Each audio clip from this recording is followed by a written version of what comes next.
जी, आप सब लोगों का स्वागत है। सबसे पहले हम मंगलाचरण करेंगे। वंदेहम श्रीगुरु श्रीयुतापदकमलं श्रीगुरून् वैष्णवांश्च श्रीरूपं साग्रजातं सहगणा रघुनाथावितं तं सजीवं साद्वैतं सावधूतं परिजनासहितं कृष्णचैतन्यदेवं श्रीराधाकृष्णपदान् सहगणा ललिता श्रीविशाखावितंश्च अज्ञानतिमिरन्दस्य ज्ञानञ्जनशलाकया चक्षुरुन्मिलितं येन तस्मै श्रीगुरुवे नमः।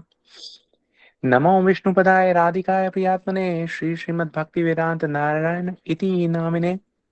नमो विष्णुपदाय कृष्णपृष्ठाय भूतले श्रीमते भक्तिवेदांत स्वामिनिति नामिने। वाञ्छकल्पतरुभ्यश्च कृपा सिन्धुभ्येव च पतितनाथ पावनेभ्यो वैष्णवेभ्यो नमो नमः। नमो महावदन्याय कृष्ण प्रेम प्रदायते कृष्णाय कृष्ण चैतन्य नामने गौरत्विषे नमः। हे कृष्ण करुणा सिंधु दीनबंधु जगतपते गोपिशा गोपिका कांत राधा कांत नमस्तुते। ताप्त कंचन गौरंगी राधे वृंदावनेश्वरी वृषभानुसुते देवी प्रणमामि हरिप्रिये। जय श्री कृष्ण चैतन्य प्रभु नित्यानंदा श्री अद्वैत गदाधर शिवासादि श्री गौर भक्त वृंदा। हरे कृष्ण कृष्ण कृष्ण हरे हरे हरे राम राम राम हरे हरे। जी हरे कृष्णा, आप सब लोगों का स्वागत है। सर्वप्रथम मैं अपने दीक्षा गुरु नित्य लीला प्रविष्टा श्री श्रीमद भक्ति वेदांत नारायण गोस्वामी महाराज जी के अभय चरण कमलों में अनंत कोटि दंडवत प्रणाम ज्ञापन करता हूँ। उनकी हेतु की कृपा की वांछा करता हूँ। तत्पश्चात अपने शिक्षा गुरु नित्य लीला प्रविष्टा श्री श्रीमद भक्ति वेदांत स्वामी महाराज श्रीला प्रभुपाद उनके चरणों में अनंत कोटि दंडवत प्रणाम ज्ञापन करता हूँ। उनकी हेतु की कृपा की वांछा करता हूँ। तत्पश्चात हमारे साथ यहाँ जुड़े हुए सब वैष्णव वैष्णवियों के चरणों में यथा योग्य प्रणाम स्वीकार हो। जी, आप सब लोगों का बहुत बहुत धन्यवाद। हमारे राम कथा के इस कोर्स में आप लोग हमारे साथ बड़ी संख्या में जुड़ रहे हैं, हमारा उत्साह बढ़ा रहे हैं, अपनी भक्ति से हमें अवगत करा रहे हैं। आपका यहाँ सेशन दर सेशन बार बार आना, तो उससे हमें ये पता लगता है कि आपके अंदर जो भक्ति है वो बहुत जागृत अवस्था में है। और एक संदेश जो मुझे कहा गया है आप तक पहुंचाने के लिए, जी वो मैं चाहूंगा कि सबसे पहले वो बता दूं। कल ज्यादातर लोग क्योंकि इंडिया में हैं इस ग्रुप से जुड़े हुए, लगभग 450 लोग इस ग्रुप से जुड़े हुए हैं, तो मुझे लगता है 400 लोग इंडिया में रहते हैं। तो देखिए, कल बहुत शुभ तिथि है, एकादशी की तिथि है। तो आप सब लोग एकादशी तिथि का पालन अवश्य कीजिए। देखिए, कथा तो सुनते हैं हम, और कथा सुननी भी चाहिए, लेकिन कथा का जो एक ध्येय है, जो उसका उद्देश्य है, जो लक्ष्य है, वो ये है कि हमारे अंदर की जो भक्ति है, जो सुप्त अवस्था में है, उसको पहले तो जागृत किया जाए, और उसके बाद उसे हम सतत अवस्था में साध साध के रखें। उसके लिए कुछ नियमों का पालन करना चाहिए। भक्ति का एक बहुत बड़ा अंग है, वो है एकादशी तिथि का पालन। तो आप में से जो व्यक्ति अब तक एकादशी तिथि का पालन नहीं कर रहे हैं, उनसे हमारी हाथ जोड़कर ये प्रार्थना है कि आप कृपा करके एकादशी तिथि का पालन अवश्य कीजिए। हमने ग्रुप पे एक कथा भी डाली है, जिससे आपको एकादशी तिथि की महिमा के बारे में और ज्यादा जानने को मिलेगा। एकादशी तिथि के प्रति आपकी जो श्रद्धा है वो बढ़ेगी। और कम से कम आप देखिए, एकादशी तिथि का तो पालन करना ही करना चाहिए। हम देखते हैं रामचरितमानस में और वाल्मीकि रामायण में तो कई जगह ऐसा प्रसंग आता है कि स्वयं भगवान राम जो है वो तिथि का पालन करके दिखा रहे हैं। अम, भगवान राम जो हैं वो बता रहे हैं लक्ष्मण जी को कि देखिए, एकादशी तिथि का पालन हम करेंगे। जब लंका पर चढ़ाई के लिए वो जा रहे हैं, तब आप सब लोग जानते भी होंगे, उसे विजय एकादशी के नाम से जानते हैं। इसी प्रकार से प्रत्येक एकादशी के साथ कुछ कुछ कथाएं जुड़ी हुई हैं, जिनका लक्ष्य ये है कि हमारा जो श्रद्धा और विश्वास जो है वो एकादशी तिथि में बढ़े। क्योंकि एकादशी तिथि जो है वो भक्ति देवी के द्वारा हमें भक्ति प्रदान कर सकती हैं। तो जो लोग एकादशी का पालन नहीं करते, जी वो हमारे ग्रुप में पूछ सकते हैं कि एकादशी का पालन किस प्रकार से किया जाता है। ज्यादा से ज्यादा आप प्रयास करें कि भगवान की कथा सुनने का, भगवान के पवित्र नाम का जाप करने का, भगवान को अपने ध्यान में रखने का। और जो सांसारिक बातें हैं, जितनी कम हो उतना अच्छा है। खान पान आप बहुत सिंपल रखिए, हो सके तो कुछ लोग ड्राई फास्टिंग करते हैं, निर्जल उपवास करते हैं, कुछ खाते पीते नहीं है। रात को सोने से पहले ब्रश कर लेते हैं, ताकि अगले दिन सुबह ब्रश भी ना करना पड़े। और फिर उसके बाद पूरे दिन वो भगवान का कीर्तन करते हैं, उनकी कथाएं पढ़ते हैं, उनके नाम का जाप करते हैं। और फिर अगले दिन, एकादशी से अगले वाले दिन जो द्वादशी की तिथि आती है, उसमें एक मुहूर्त आता है जब हम पारण करते हैं, अपने फास्ट को ब्रेक करते हैं, अपने व्रत को तोड़ते हैं, और तब हम, डिपेंडिंग अपॉन हमने कैसा फास्ट किया था, तोड़ने की विधि है। आप इस ग्रुप में गौरप्रिया दीदी से, निशा दीदी से पूछ सकते हैं आप कहाँ कहाँ रहते हैं, किस प्रकार का आप फास्ट करना चाहते हैं, उसके क्या नियम हैं। लेकिन देखिए, अगर आप इस ग्रुप से जुड़े हुए हैं तो कम से कम एकादशी का पालन तो आप अवश्य अवश्य कीजिए, है ना। भगवान राम स्वयं अपने उदाहरण से हमें ये बता रहे हैं कि एकादशी का पालन जो है कितना आवश्यक है। अम, तो अगर हम एकादशी का पालन करेंगे तो फिर हम ये कह सकते हैं कि हाँ, हम भगवान राम की बात मान रहे हैं। फिर हम राम कथा के अधिकारी बन सकते हैं, है ना? क्योंकि हमारा जो अनुराग है वो भगवान में, भगवान के चरणों में और भगवान के वचनों में भी होना चाहिए। अगर भगवान ने कहा है तो फिर उसका तो पालन हमें करना ही करना है ना? देखिए आपके स्क्रीन पे राम दरबार की एक फोटो है, उसपे हम फोकस करते हैं। तो इसको जब आप देखते हैं तो आप देखते हैं कि प्रत्येक जो परिकर हैं भगवान के, उनमें कितना प्रेम है। ऐसे बैठे हुए हैं कि जैसे वो मानिए प्रतीक्षा में है कि रामचंद्र जी कुछ कहें और उनके वचनों का वो पालन करें। क्यों ना हम लोग भी स्वयं को उसी स्थिति में डालें और ये सोचे कि भगवान राम क्या चाहते हैं, क्या करना, अम, हमें क्या करना चाहिए कि भगवान की प्रसन्नता जो है बढ़े। इस भाव को मन में रखकर हम आज की कथा का प्रारंभ करते हैं। कल हमने एक बड़ी रोचक कथा सुनी। रोचक कथा इसलिए भी थी क्योंकि वो कथा जो थी वो, अगर हम ठीक ठीक रामचरितमानस या फिर वाल्मीकि रामायण को भी देखें तो लीला क्रम को अगर हम फॉलो करते हैं तो वो कथा का जो क्रम है वो कहीं आता नहीं था। लेकिन फिर भी हमने वो कथा की। उस कथा करने के पीछे क्या कारण था, ये हम जो आज से कथा शुरू कर रहे हैं उसमें वो कारण और उस कारण का रहस्य जो है छुपा हुआ है। आइए आज ये कथा हम शुरू करते हैं। अगर आज ये जो प्रसंग हम शुरू करेंगे अगर आज खत्म नहीं कर पाए तो खुशखबरी ये है कि उसे हम कल फिर जारी रखेंगे। उसका कारण ये है कि आप जो नए लोग इस ग्रुप में जुड़े हुए हैं, एकादशी तिथि पे आपको कथा सुनने का अवसर मिलेगा और आपको एक रहस्य के साथ अगर हम छोड़ेंगे तो आप पूरी तिथि में सोचते रहिए कि इसका क्या कारण हो सकता है, क्या कारण हो सकता है, क्या कारण हो सकता है। अपने चित्त को भगवान की कथा में लगा के रखिए और हम प्रयास ये करेंगे कि कल भी हम इस कथा को आगे बढ़ाएं। तो चलिए आज की कथा शुरू करते हैं। सबसे पहले आप लोग ध्यान दीजिए कि कल हमने आपको ये बताया था कि जो रामचरितमानस है वो एक सरोवर के समान है और उस सरोवर के 4 घाट हैं, है ना? अब आप ध्यान से सुनिए कि आज की कथा किस प्रकार से पटरी पे चढ़ने लगी है। अब ये जो 4 घाट है, यहाँ पे 4 वक्ता जो है वो रामचरितमानस, भगवान श्री राम की कथा जो है उसका गायन कर रहे हैं। जी आप लोग म्यूट कर लीजिए अगर किसी का अनम्यूट हो तो।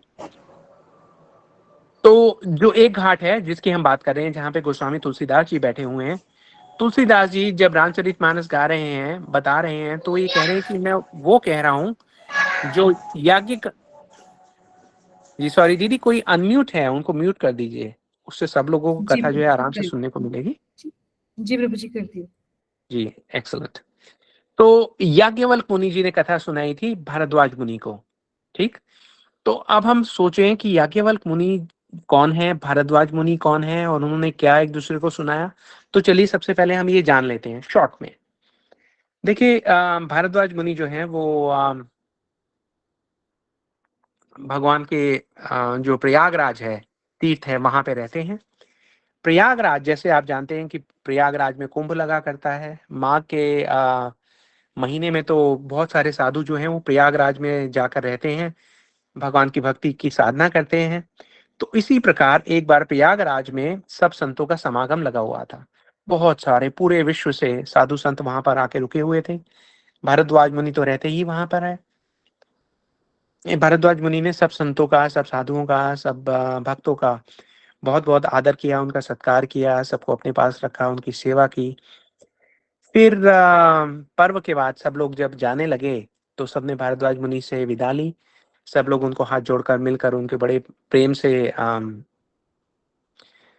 मिलकर फिर जाने लगे और ऐसे एक एक करते हुए वहां पर पहुंचे याज्ञवल्क्य मुनि। याज्ञवल्क्य मुनि भी वहां आके रुके हुए थे और उनके भी जाने का समय हो गया था।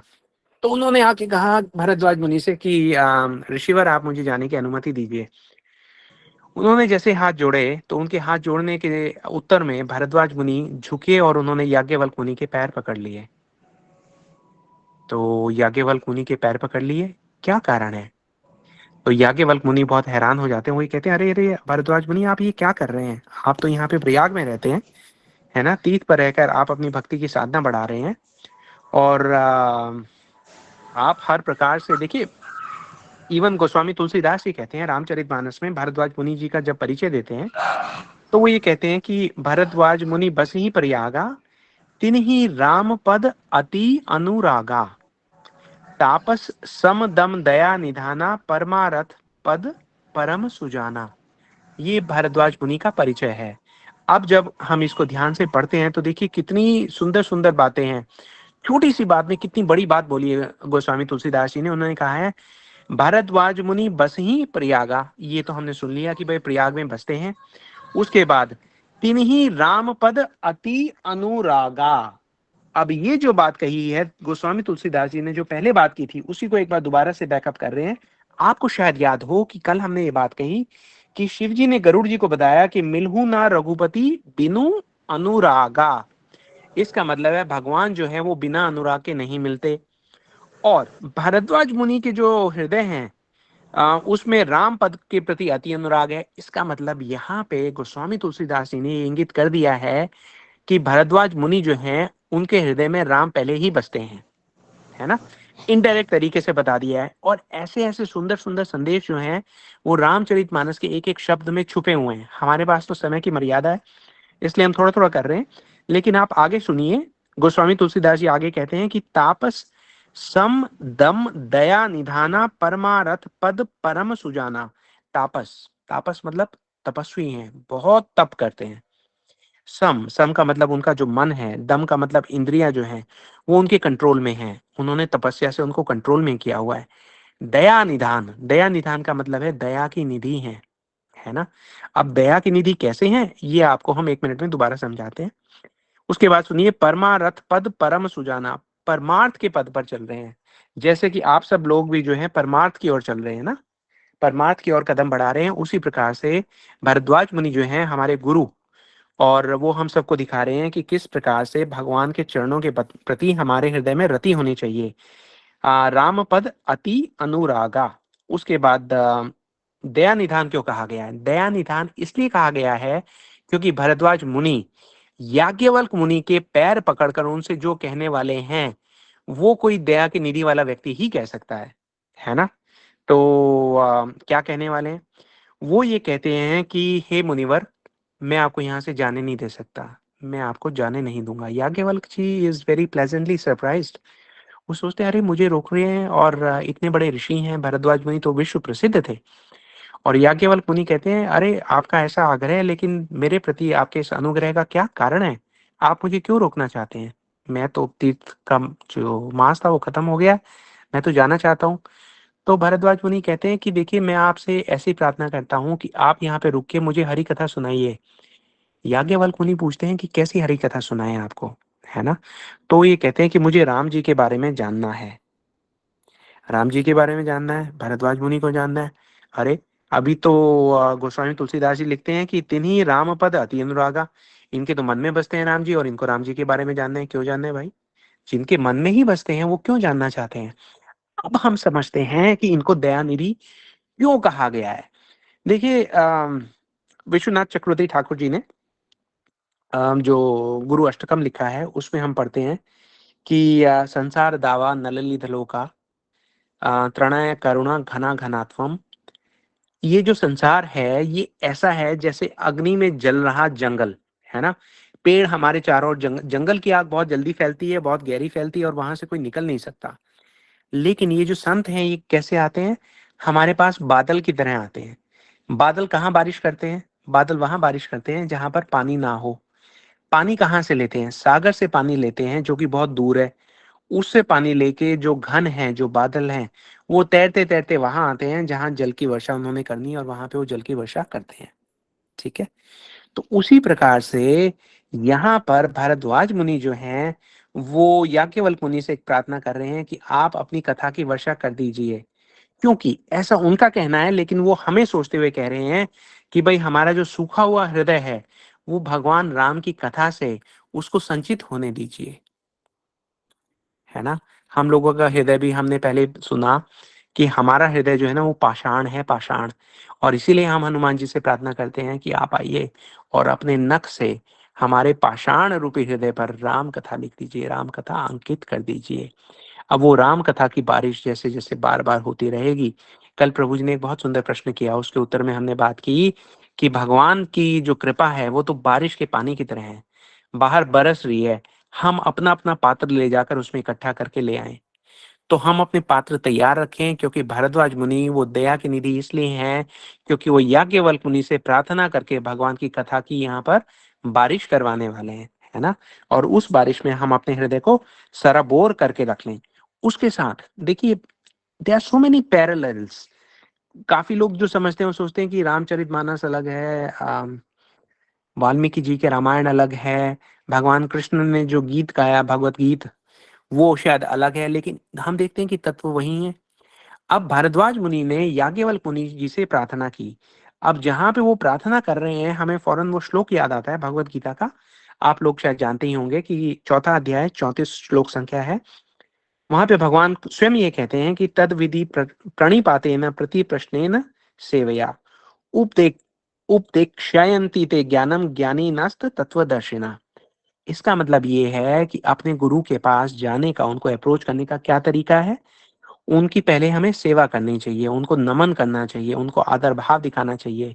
सेवा करने के बाद हमें उनसे आदर पूर्वक प्रश्न पूछने चाहिए। वो हमें प्रश्नों का उत्तर दे सकते हैं क्योंकि वो हैं तत्वदर्शी।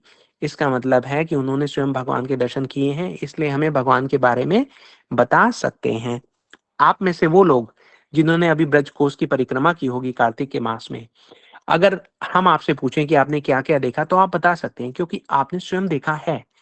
उसी प्रकार से भगवान के भक्त जो हैं वो भगवान की भक्ति के तत्व से इतनी भली भांति परिचित हैं कि वो हमारा परिचय भी करा सकते हैं। तो यहाँ पर भारद्वाज जी जो हैं याज्ञवल्क्य मुनि के पैर पकड़ के उनसे कहते हैं कि आप जो हैं वो मुझे राम कथा बताइए। याज्ञवल्क्य जी कहते हैं आप पूछिए, आपको क्या पूछना है। और देखिए कितना दीनहीन विचार, वही जो हमने कल परसों भी सुना कि भक्ति सीखने के लिए जब हम भगवान के भक्तों के पास जाएं तो दीनहीन बन के जाएं, है ना। वहां पर भारद्वाज मुनि जिनके हृदय में भगवान राम रहते हैं कहते हैं कि नाथ एक संशय बड़ मोरे, राम कवन प्रभु पूछे तो है ना। मेरे मन में एक संदेह है। क्या संदेह है आपके मन में? तो भरद्वाज मुनि कहते हैं कि राम कवन प्रभु पूछे तो है, कि राम कौन है। राम कौन है ये मैं आपसे जानना चाहता हूँ, याज्ञवल्क्य मुनि से कहते हैं।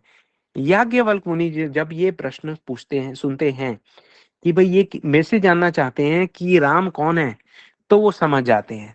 वो कहते हैं आप बहुत चालाक हैं भरद्वाज मुनि, आप बहुत चतुर हैं, है ना। आपके हृदय में राम बसते हैं, लेकिन आप राम कथा के इतने पिपासु हैं कि आप राम कथा सुनना चाहते हैं और आप मेरे से कहते हैं कि राम कौन है मैं आपको बताऊं। तो भरद्वाज मुनि कहते हैं कि हाँ हाँ आप मुझे बताइए कि राम कौन है।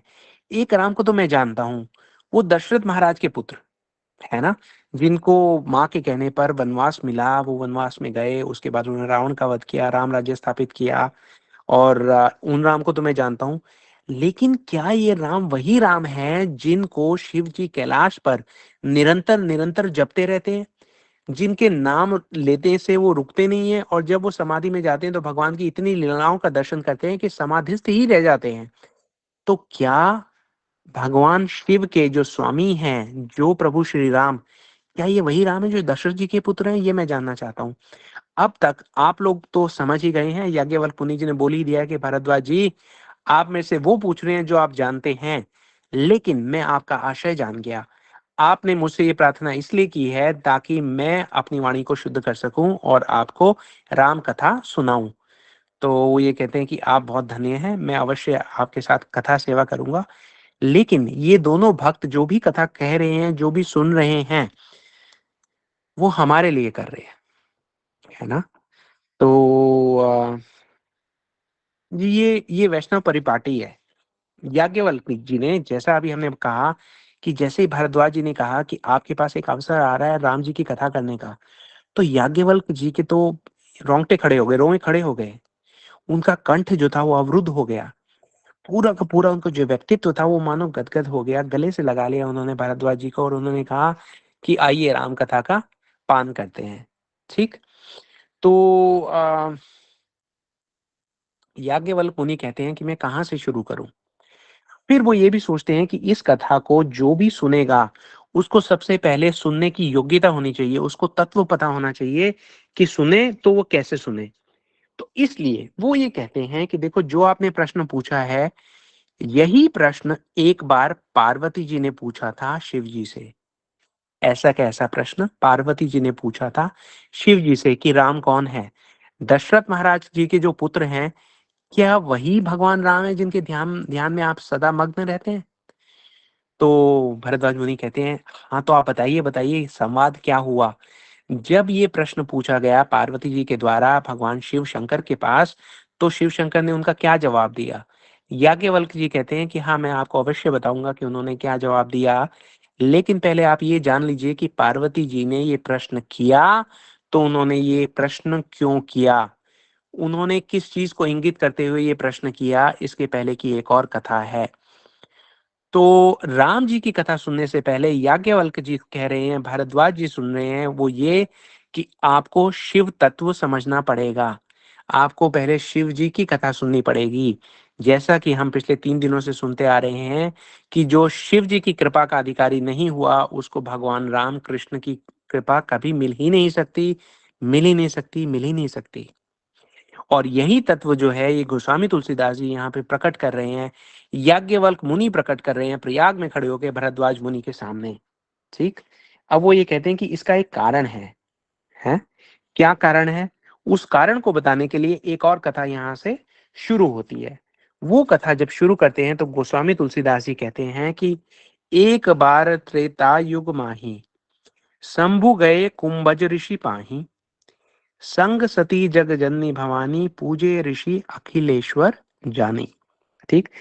अब आप यहां से समझिए कि 4 लाइनों में कितनी सारी कथा कह दी गोस्वामी तुलसीदास जी ने। अब हम उसको समझने का एक प्रयास करते हैं। एक बार त्रेतायुग माही, त्रेतायुग की बात है। ठीक है जी।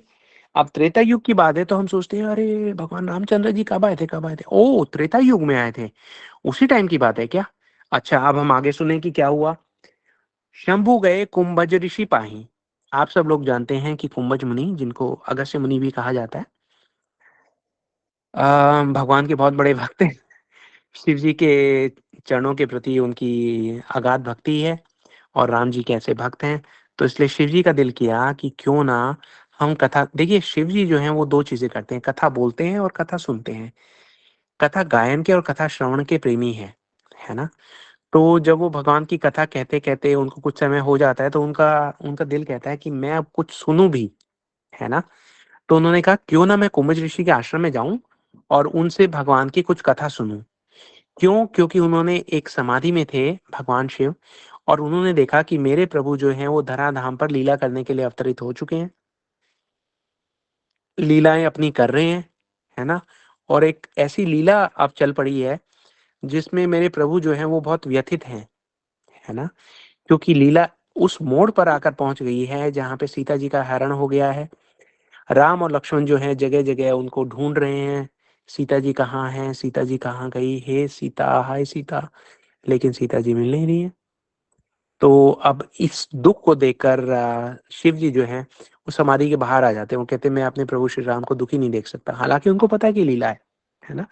तो जब समाधि से बाहर आते हैं तो कहते हैं, ओ अभी भी मेरे जो हृदय है उसको शांति नहीं मिल रही, मैं भगवान की कथा सुनना चाहता हूँ किसी से।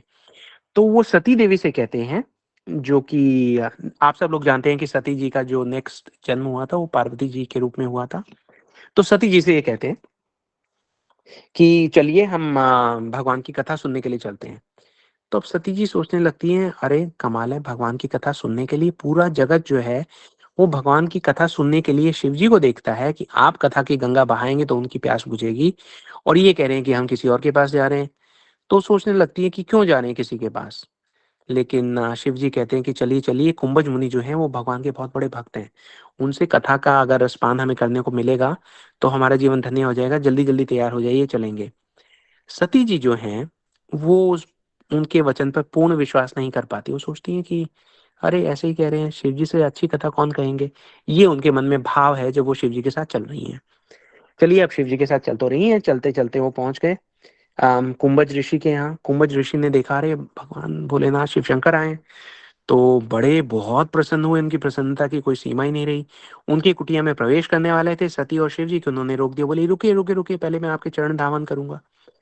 वो गए, उन्होंने उनके जो पग थे वो प्रक्षालित किए, उनका जो अभिषेक था वो ग्रहण किया, अपने सर पे लगाया, उनका बहुत बहुत स्वागत किया, उनको आसन दिया बैठने के लिए, उनके नीचे बैठ गए और उनके पैर दबाने लगे, बार बार नमन कर रहे हैं उनके चरणों में। और कह रहे हैं कि हे नाथ, कैसे आना हुआ? तो शिव जी ये कहते हैं कि मैं आपसे एक कृपा चाहता हूँ। कहते हैं मेरे से क्या क्या मेरे लिए आदेश क्या है? तो शिव जी कहते हैं कि आपसे मैं राम कथा का पान करना चाहता हूँ। तो कुंभज मुनि कहते हैं आपका आदेश है तो मैं अवश्य करूंगा। अब इस दौरान हो क्या रहा है कि सती जी देख रही हैं कि भाई ये क्या हुआ। वहां पे शिव जी बोल रहे थे कि कैलाश में कि चलो चलो कुंभज ऋषि के यहाँ चलेंगे, वो बहुत बड़े भक्त हैं। तो मैंने सोचा कि बड़े फेमस होंगे, उनके आसपास बहुत उनके शिष्य होंगे, उनकी जय जयकार हो रही होगी, कोई बहुत भारी पर्सनैलिटी रहे होंगे। और यहाँ पर हम आए तो बात उल्टी हो गई। वो तो हमारे ही पैर धो रहे हैं, हमारे चरणों की रज अपने माथे से लगा रहे हैं, इतना आदर सत्कार दे रहे हैं, और वो नीचे बैठे हैं। मैंने तो जब देखा है वक्ता को ऊपर बैठे देखा है ना। ये लगता है कि कोई खास वक्ता नहीं है, इनकी बात इनकी कथा सुनने की कोई खास आवश्यकता नहीं है। तो ऐसा भाव उनके मन में आ गया एक वैष्णव के प्रति, भगवान के भक्त के प्रति। और ये जो भाव है ये सती जी किस लिए लेके आई हैं उसके बारे में हम अभी सीखेंगे। शायद आज समय ना मिल पाए, कल सीखेंगे। लेकिन इसी बात को बताने के लिए इस कथा की ओर लेके गए हैं याज्ञवल्क्य मुनि भारद्वाज जी को।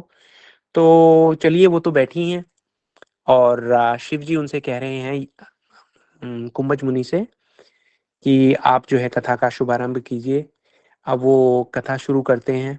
राम कथा मुनि बरज बखानी, सुनी महेश परम सुख जानी। इसका मतलब राम कथा कही, राम कथा मुनि बरज बखानी, उन्हें बहुत सुंदर सुंदर जो है राम कथा का बखान किया। अब किसने सुना? बैठे तो हैं शिव जी और उनके साथ में बैठी हैं सती जी भी।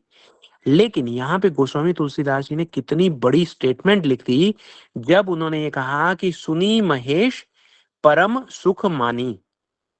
अभी 1 मिनट पहले तो गोस्वामी तुलसीदास जी ये कह रहे थे कि शंभु गए कुंभज ऋषि पाही, संग सती जग जननी भवानी।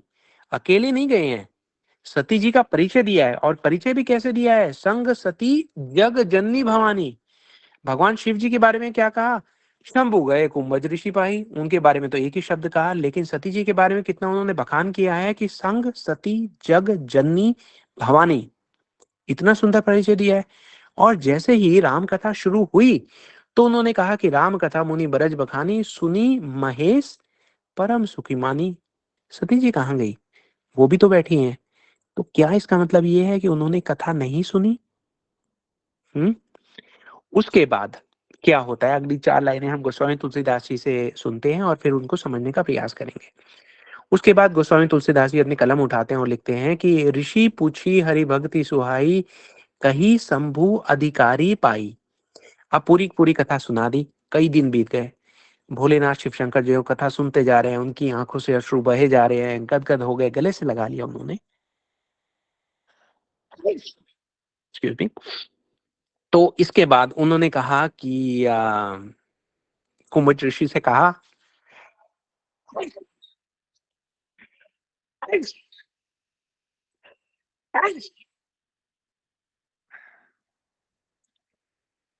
सॉरी। तो उन्होंने कुंभज ऋषि से कहा कि मैं आपसे बहुत प्रसन्न हूँ, मैं आपको कुछ देना चाहता हूँ, बोलिए मैं आपको क्या दूं। जब ये प्रश्न आता है कि बोलिए मैं आपको क्या दूं, तो अब तक हम सब लोग ये तो समझ ही चुके हैं कि जब कभी ये प्रश्न हमारे जीवन में आए तो हमें क्या मांगना है। यहाँ पे उसी श्रृंखला में कुंभज मुनि एक और सीख जोड़ रहे हैं हमारे लिए। जैसे ही भगवान ये कहते हैं कि बोलिए मैं आपको क्या दूं, वो ये कहते हैं मुझे आप हरी कथा दे दीजिए,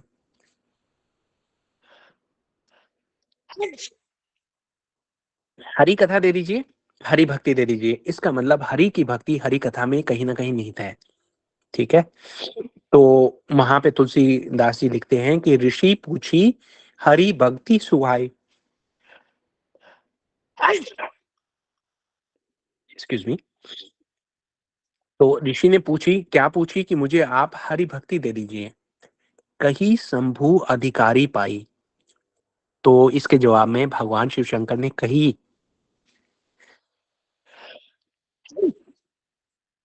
एक्सक्यूज मी, कही क्या, भगवान की कथा। किस लिए कही? क्योंकि उन्होंने कुंभज मुनि को अधिकारी पाया, भगवान की कथा का अधिकारी पाया। ये क्या कह गए तुलसीदास जी? इसका मतलब ये है, शिव जी आए, उन्होंने कथा सुनी तो वो अधिकारी थे। शिव जी ने कुंभज मुनि को कथा सुनाई क्योंकि वो अधिकारी थे। बीच में से अभी एक लाइन पहले उन्होंने कहा कि सती जी ने सुनी नहीं। तो क्या सती जी अधिकारी नहीं थी कथा सुनने की? है ना? तो ये एक प्रश्न हमारे मन में है। उसके बाद गोस्वामी तुलसीदास जी लिखते हैं कि कहत सुनत रघुपति गुण गाथा, कछु दिन ताही रहे गिरिनाथा। इतने दिन वहां पे रहे भगवान भोलेनाथ शिव शंकर, लेकिन कहीं भी सती जी का नाम नहीं आया कि उन्होंने कथा का पान किया, कथा सुनी। उसके बाद मुनि संग विदा मांगी त्रिपुरारी, चले भवन संग दक्ष कुमारी। सती जी का अब तक कोई उल्लेख नहीं किया पिछले इतने समय से तुलसीदास जी ने, और अब जब विदा मांगी उन्होंने कुंभज मुनि से कि हम चलते हैं, तो यहाँ पर तुलसीदास जी लिख रहे हैं कि मुनि सन विदा मांगी त्रिपुरारी। ठीक है, हम समझ गए, भगवान शिव ने विदा मांगी मुनि से। उसके बाद चले भवन, घर की ओर चल पड़े, संग दक्ष कुमारी। तो देखिए कहां से कहां आ गए। कहां पहले ये कह रहे थे संग सती जग जननी भवानी। भवानी तो वो तभी हुई ना जब शिव जी की अर्धांगिनी हुई, है ना? और यहाँ पर उन्होंने उनका परिचय दिया दक्ष कुमारी, इसका मतलब दक्ष की पुत्री। तो क्या वो शिव जी की अर्धांगिनी नहीं रही? ये एक बहुत बड़ा प्रश्न है। उस प्रश्न का उत्तर जो है वो हम कल की क्लास में देंगे। फ्राइडे को वैसे हमने क्लास नहीं करनी थी, लेकिन क्योंकि कल एकादशी की तिथि है, कुछ लोगों का मैसेज आया हुआ है कि बहुत अच्छा रहेगा कि अगर हम एकादशी की तिथि को भी ये कथा करें। तो आपके आदेश का पालन करते हुए कल हम एक स्पेशल क्लास रख रहे हैं, ये आउटसाइड सिलेबस है।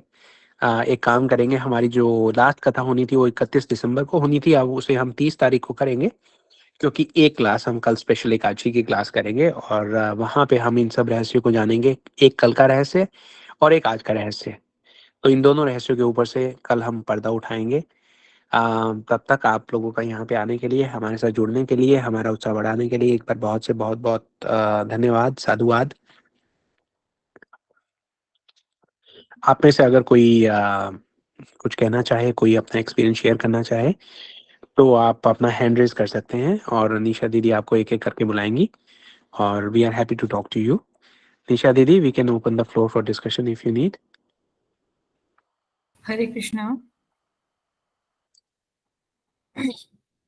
अरुणा दास दीदी, अरुणा दास। हरे कृष्णा अरुणा दीदी। हरे कृष्ण माता जी, प्रभु जी दंडवत प्रणाम। दंडवत प्रणाम दीदी, हरे कृष्णा। प्रभु जी, आज की जो सेशन आपने लिया वो तो बहुत सुंदर, आपका सारे सेशन तो बहुत सुंदर जा रहा है, बहुत बहुत सुंदर। और हम लोगों का जो भक्ति है वो थोड़ी सी पता चलता है कि हाँ, हम भक्ति करने के लायक है, क्योंकि भगवान का कथा अच्छा लग रहा है, मतलब भक्ति करने की थोड़ी सी लायक है हम। जी तो जी। आज जो सेशन था, इसमें एक रियलाइजेशन है मेरा, मैं बोलूंगी कि जो पति होते हैं, हस्बैंड होते हैं, वो गुरु के समान होते हैं। और जब पति कुछ बोलते हैं, हमको आंख बंद कर विश्वास करना चाहिए। और जब गुरु, मतलब पति गुरु के समान है, तो गुरु को अगर थोड़ी सी हम लोग कहीं किसी साइड में अविश्वास करने लगे, तो हरि गुरु में भी अविश्वास हो जाता है, उसके साथ वैष्णवों का भी अविश्वास हो जाता है, उसके बाद भगवान पर भी अविश्वास होता है। तो ये एक छोटा सा अविश्वास तीनों के ऊपर अविश्वास ले आता है, और जिसके वजह से हमारा आइडेंटिटी एकदम खत्म हो जाता है। ये मेरा रियलाइजेशन है। जी दीदी, आपने बहुत अच्छी बात कही। जो लोग क्योंकि समय कम है इसलिए आपने थोड़े शब्दों में बहुत बड़ा संदेश देने का प्रयास किया है। मैं थोड़ा सा उसको और इलेबरेट कर देता हूँ। दीदी ये बता रही हैं कि यदि आपके पति जो हैं वो भगवान के भक्त हैं, तो उनका पूरा आदर करना चाहिए। शास्त्रों में जो पति का की जो पोजीशन बताई गई है वो गुरु की पोजीशन बताई गई है। इसका मतलब ये है, पति जो है वो धर्म संगत होना चाहिए। अम, और उनका ये प्रयास रहना चाहिए, क्योंकि वो परिवार के मुखिया हैं।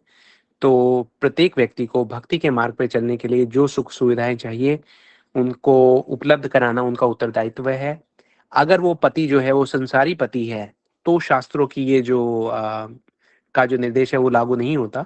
वैसे तो देखिए प्रत्येक व्यक्ति को हमें सम्मान देना चाहिए, उनकी बात सुननी चाहिए और काफ़ी हद तक गृहस्थ जीवन में भी अगर आप चाहते हैं कि आपकी भक्ति सुचारू रूप से चलती रहे, तो बहुत अच्छा है कि आपके घर में अगर सुख शांति रहे, तो आपको भक्ति जो है करने में थोड़ी सुविधा हो सकती है। लेकिन शास्त्रों का ये जो निर्देश है, ये उन पतियों के लिए विशेष तौर पर है जो भगवान के भक्त हैं और जो दूसरों को भक्ति की ओर बढ़ाने के लिए अपना उत्तरदायित्व का वहन करना बखूबी जानते हैं, है ना? ऐसा व्यक्ति, ऐसा पति जो नहीं चाहता कि भई उनकी पत्नी भक्ति करे, या ऐसा पति जो भक्ति के नियमों का पालन नहीं करता, या आजकल तो हम देखते हैं कि कितने प्रकार की कुरीतियाँ चल पड़ी हैं पूरे समाज में। बहुत सारे लोग जो हैं वो शराब पीते हैं, उनके खान-पान का कोई संयम नहीं है, उनकी भाषा जो है वो अभद्र है, चरित्र में बहुत सारी कमियाँ हैं।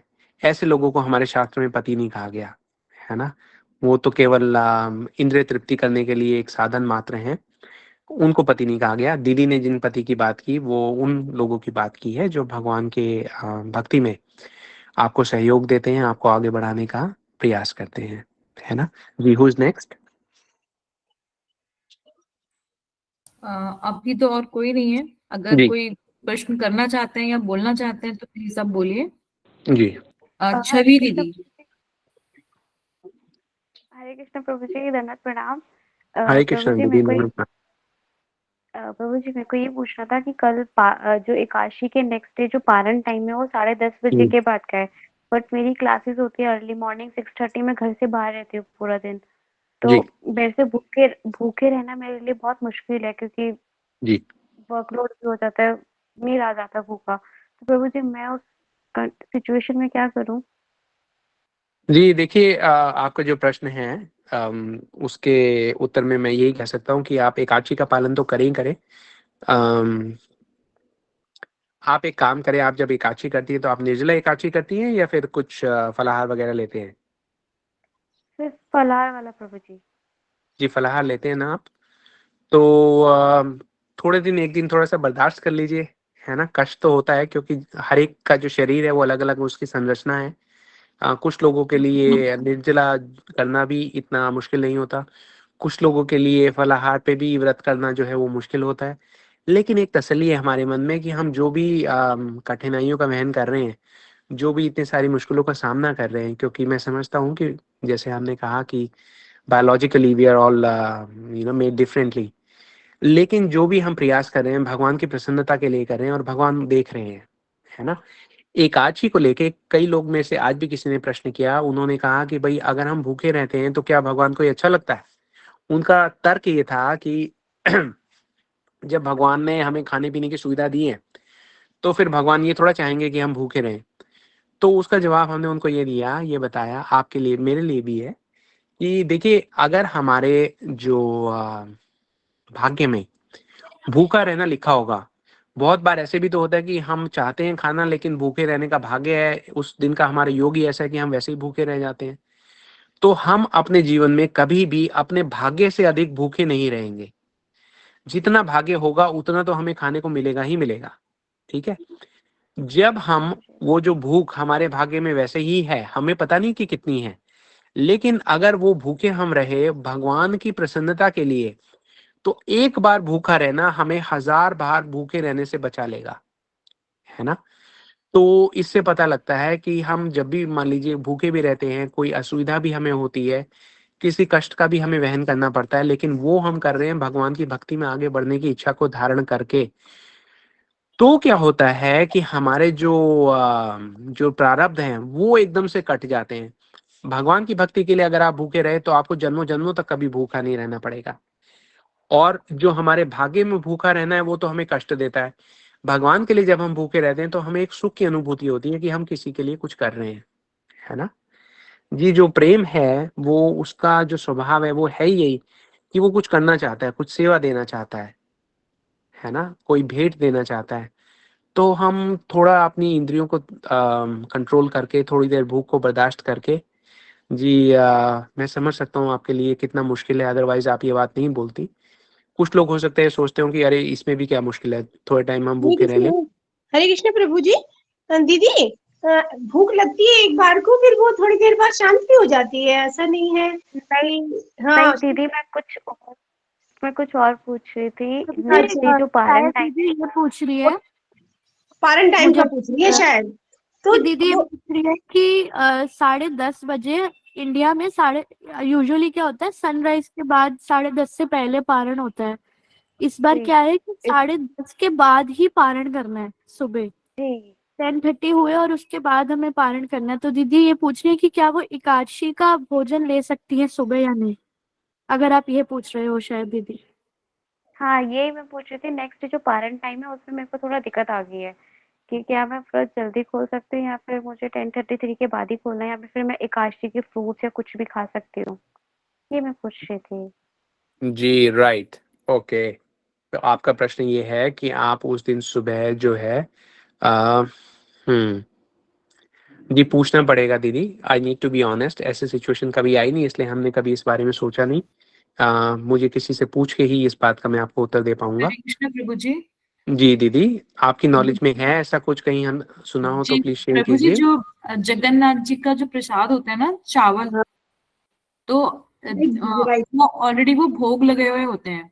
तो वो हम पारण के ऐसे स्थिति में किसी भी समय किसी भी जगह पर हम वो भोग प्रसाद हम अपने साथ लेकर चलें, तो हम पारण के समय पे ड्यूरेशन में वो प्रसाद, वो मंत्र करके, जो पारण वाला मंत्र होता है, वो मंत्र करके वो प्रसाद को ग्रहण कर सकते हैं। उससे हमारा जो एकादशी है वो पूर्ण हो जाती है, वो व्रत पूर्ण हो जाता है। तो अगर दीदी गहना दीदी, मैंने ठीक दीदी बोला? हाँ जी, दीदी उनका प्रश्न कुछ और है थोड़ा सा। उनका वो ये प्रश्न कह कुछ रही और है हैं, दीदी। हाँ वो ये मेरा सॉरी। कह प्रश्न, रही हैं उनका कि प्रश्न सुबह है 10:30 से पहले कुछ खा सकते हैं कि नहीं खा सकते, वो ये पूछना चाह रहे हैं। फलाहार खा सकते हैं। जी जी, ये प्रभु जी, बात थोड़ा सा कि फल तो ले सकते हैं पर पूछना पड़ेगा, ये प्रभु जी हाँ रखे। जी, आई एम टेम्पटेड टू से कि आप जो एकादशी वाला है, क्योंकि जब तक आपके पालन का समय नहीं हुआ तब तक आपका जो व्रत चल रहा है उसी के नियम आप पे लागू होते हैं। This is what I would normally से। लेकिन क्योंकि बात एकादशी की है तो ये एक बहुत बड़ा विषय हो जाता है, इसलिए मैं स्पेकुलेट नहीं करना चाह रहा। मैं 100% कंफर्म होकर ही बोलना चाह रहा हूँ। क्योंकि देखिए, एकादशी कोई एक बहुत बड़ी तिथि होती है ना, तो मैं ये नहीं चाहूंगा कि उस एकादशी तिथि पे किसी भी प्रकार से आपका कोई आँच आए।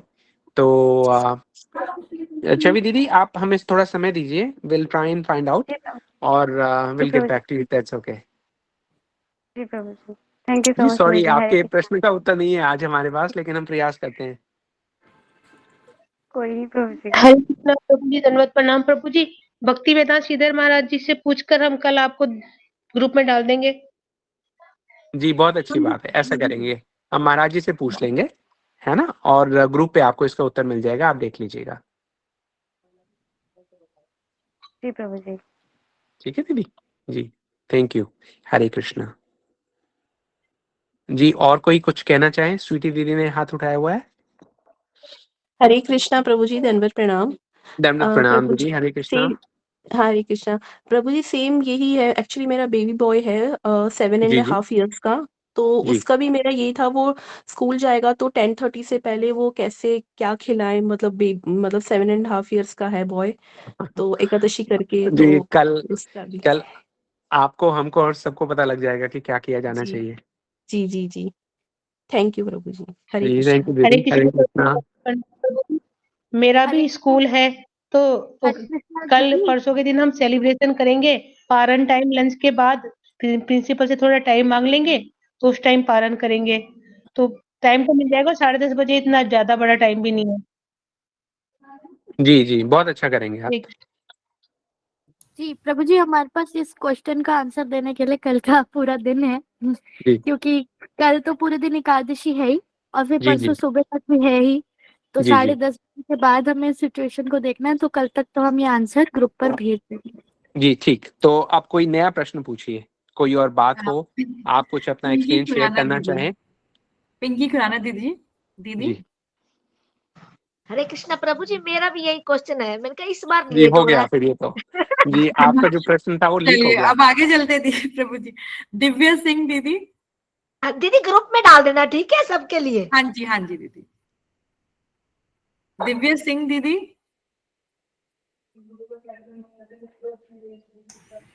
हरे कृष्णा दीदी, हरे कृष्ण प्रभु जी। हरे कृष्णा हरे दीदी। कृष्णा हरे दीदी। सो हम राम कथा सुन रहे हैं और बहुत ही आनंद आ रहा है।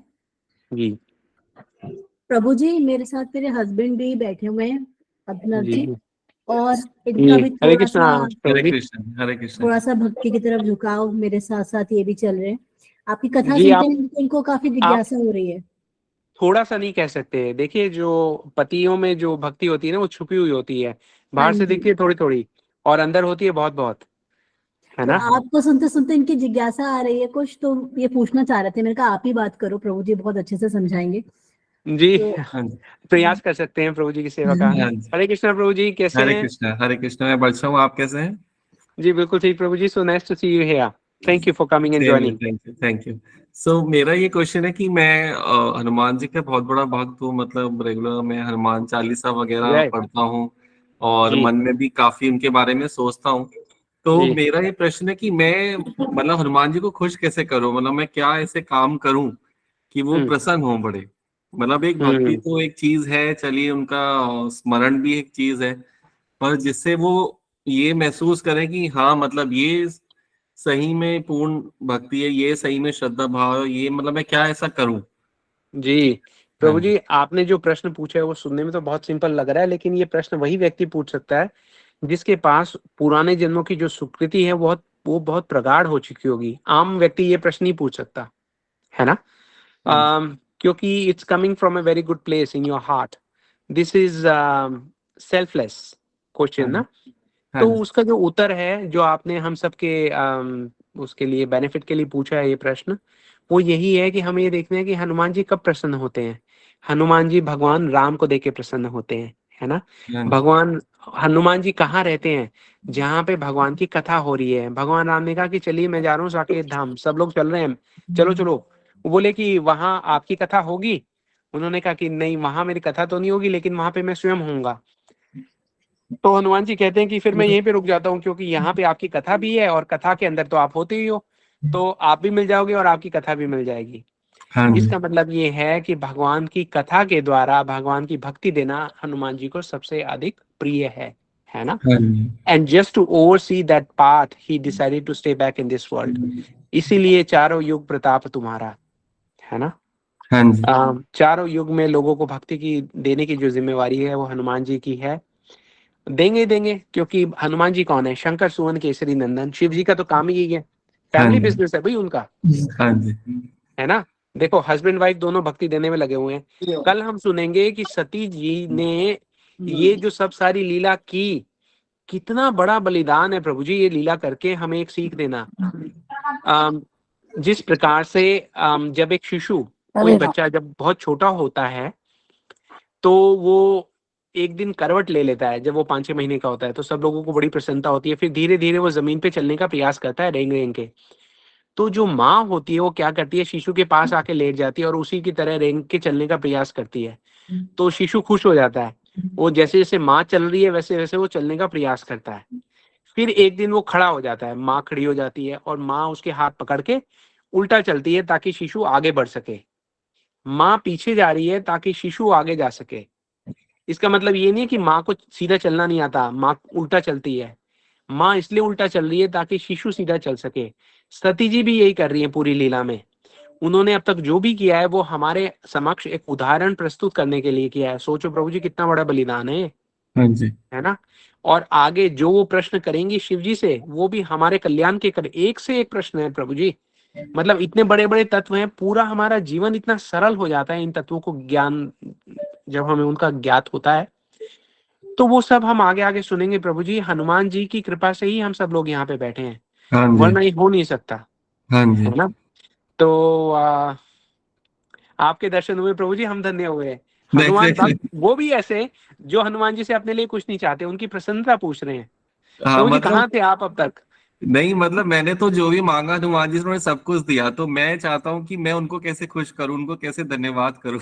बहुत अच्छा प्रभु जी, बहुत अच्छा। आपका तो हम एग्जाम्पल दिया करेंगे अपनी कथाओं में आपसे। हाँ जी, जी ठीक है। ठीक है प्रभु जी। नमस्कार, लवली धन्यवाद। टॉकिंग टू यू जी, will be thank in you, touch. Thank you. Hare thank Krishna. You, धन्यवाद धन्यवाद। हरे कृष्ण प्रभु जी। हरे अब अभिजीत प्रभु जी हैं। जी जी प्रभु जी। हरे कृष्णा प्रभु जी। हरे हेलो। कृष्णा प्रभु जी। हाँ, हरे कृष्णा प्रभु जी। दंडवत प्रणाम। दंडवत प्रणाम प्रभु जी। हाँ, मैं पहले ये पूछना चाहता हूँ प्रभु जी कि ये भाग्य क्या है, मतलब ऐसा अपने भाग्य के बारे में बताओ, तो भाग्य है क्या, मतलब कैसे डिसाइड होती है चीजें, तो जी या फिर। देखिए प्रभु जी, भाग्य वो है जी, भाग्य वो है जो जिसकी ओर हम नहीं भाग रहे, वो हमारी ओर भाग के आ रहा है, उसको भाग्य कहते हैं प्रभु जी, है ना। हाँ। जब वो अच्छा होता है तो उसको सौभाग्य का नाम दे दिया जाता है। जब हमारी तरफ जो हमारे कर्म है उनके फल हमारी ओर भाग कर आ रहे हैं और वो अच्छे नहीं है तो उनको दुर्भाग्य कह देते हैं। तो बहुत सिंपल भाषा में प्रभु जी, वैसे तो देखिए भाग्य की डेफिनेशन तो बड़ी बड़ी निकल आएंगी, लेकिन हम इस ग्रुप में क्योंकि सिंपल बातें कर रहे हैं सब, तो ये समझिए कि जो आपकी ओर भाग के आ रहा है वो आपका भाग्य है प्रभु जी। आप, इसका मतलब ये है कि आप प्रयास नहीं कर रहे, आपको भागना नहीं पड़ रहा, स्वयं आपकी ओर बढ़ रहे हैं। हमारी ओर क्या बढ़ रहे हैं प्रभु जी? हमारे कर्मों के फल ही बढ़ रहे हैं हमारी ओर। पिछले जन्म में हमने सुकृति क्या है, सबसे पहले तो हम सब मिलके ये समझे कि हम हर कथा में कहीं ना कहीं एक दो बारी तो सुकृति बोलते ही हैं। सुकृति का सरल अर्थ में समझने का प्रयास किया जाए तो भक्त, भक्ति और भगवान, इन तीन के प्रति किया गया सेवा भाव के साथ कोई भी कार्य जो है ना, वो आपको सुकृति प्रदान करता है। पुण्य अलग है और जो पाप है वो अलग है, सुकृति अलग है। आपने कोई पुण्य किया, किसी गरीब को खाना खिला दिया, ठीक है, वो हो गई आपका पुण्य हो गया। उसके बदले में नेक्स्ट टाइम जब वो गरीब अमीर बनेगा तो, और आप गरीब हो गए तो वो आपको खाना खिला देगा, पुण्य हो गया, ठीक है जी। और सुकृति क्या हुई? क्योंकि आपने वो जो खाना खिलाया या पानी पिलाया या किसी की भक्ति की, वो व्यक्ति जो था वो भक्त था, अब आपको सुकृति मिली है। सुकृति का मतलब ये है कि पुण्य तो आपको मिला, उसका आपने फल भोग लिया तो पुण्य खत्म हो गया। सुकृति जो है वो प्रभु जी कभी भी खत्म नहीं होगी, वो आपके पास इकट्ठी होती जाएगी। और कल हमने सुना कि हर कर्म का एक फल है। पाप कर्म का फल ये है कि आपको दोबारा पाप करने का अवसर आएगा, ठीक है। सुकृति का फल ये है कि आपको दोबारा भक्तों की सेवा करने का अवसर मिलेगा। जब ये अवसर आपको बार बार मिलता है प्रभु जी, तो क्या होता है कि आपके मन में उनके प्रति एक नेचुरल प्रेम भाव जागृत होने लगता है।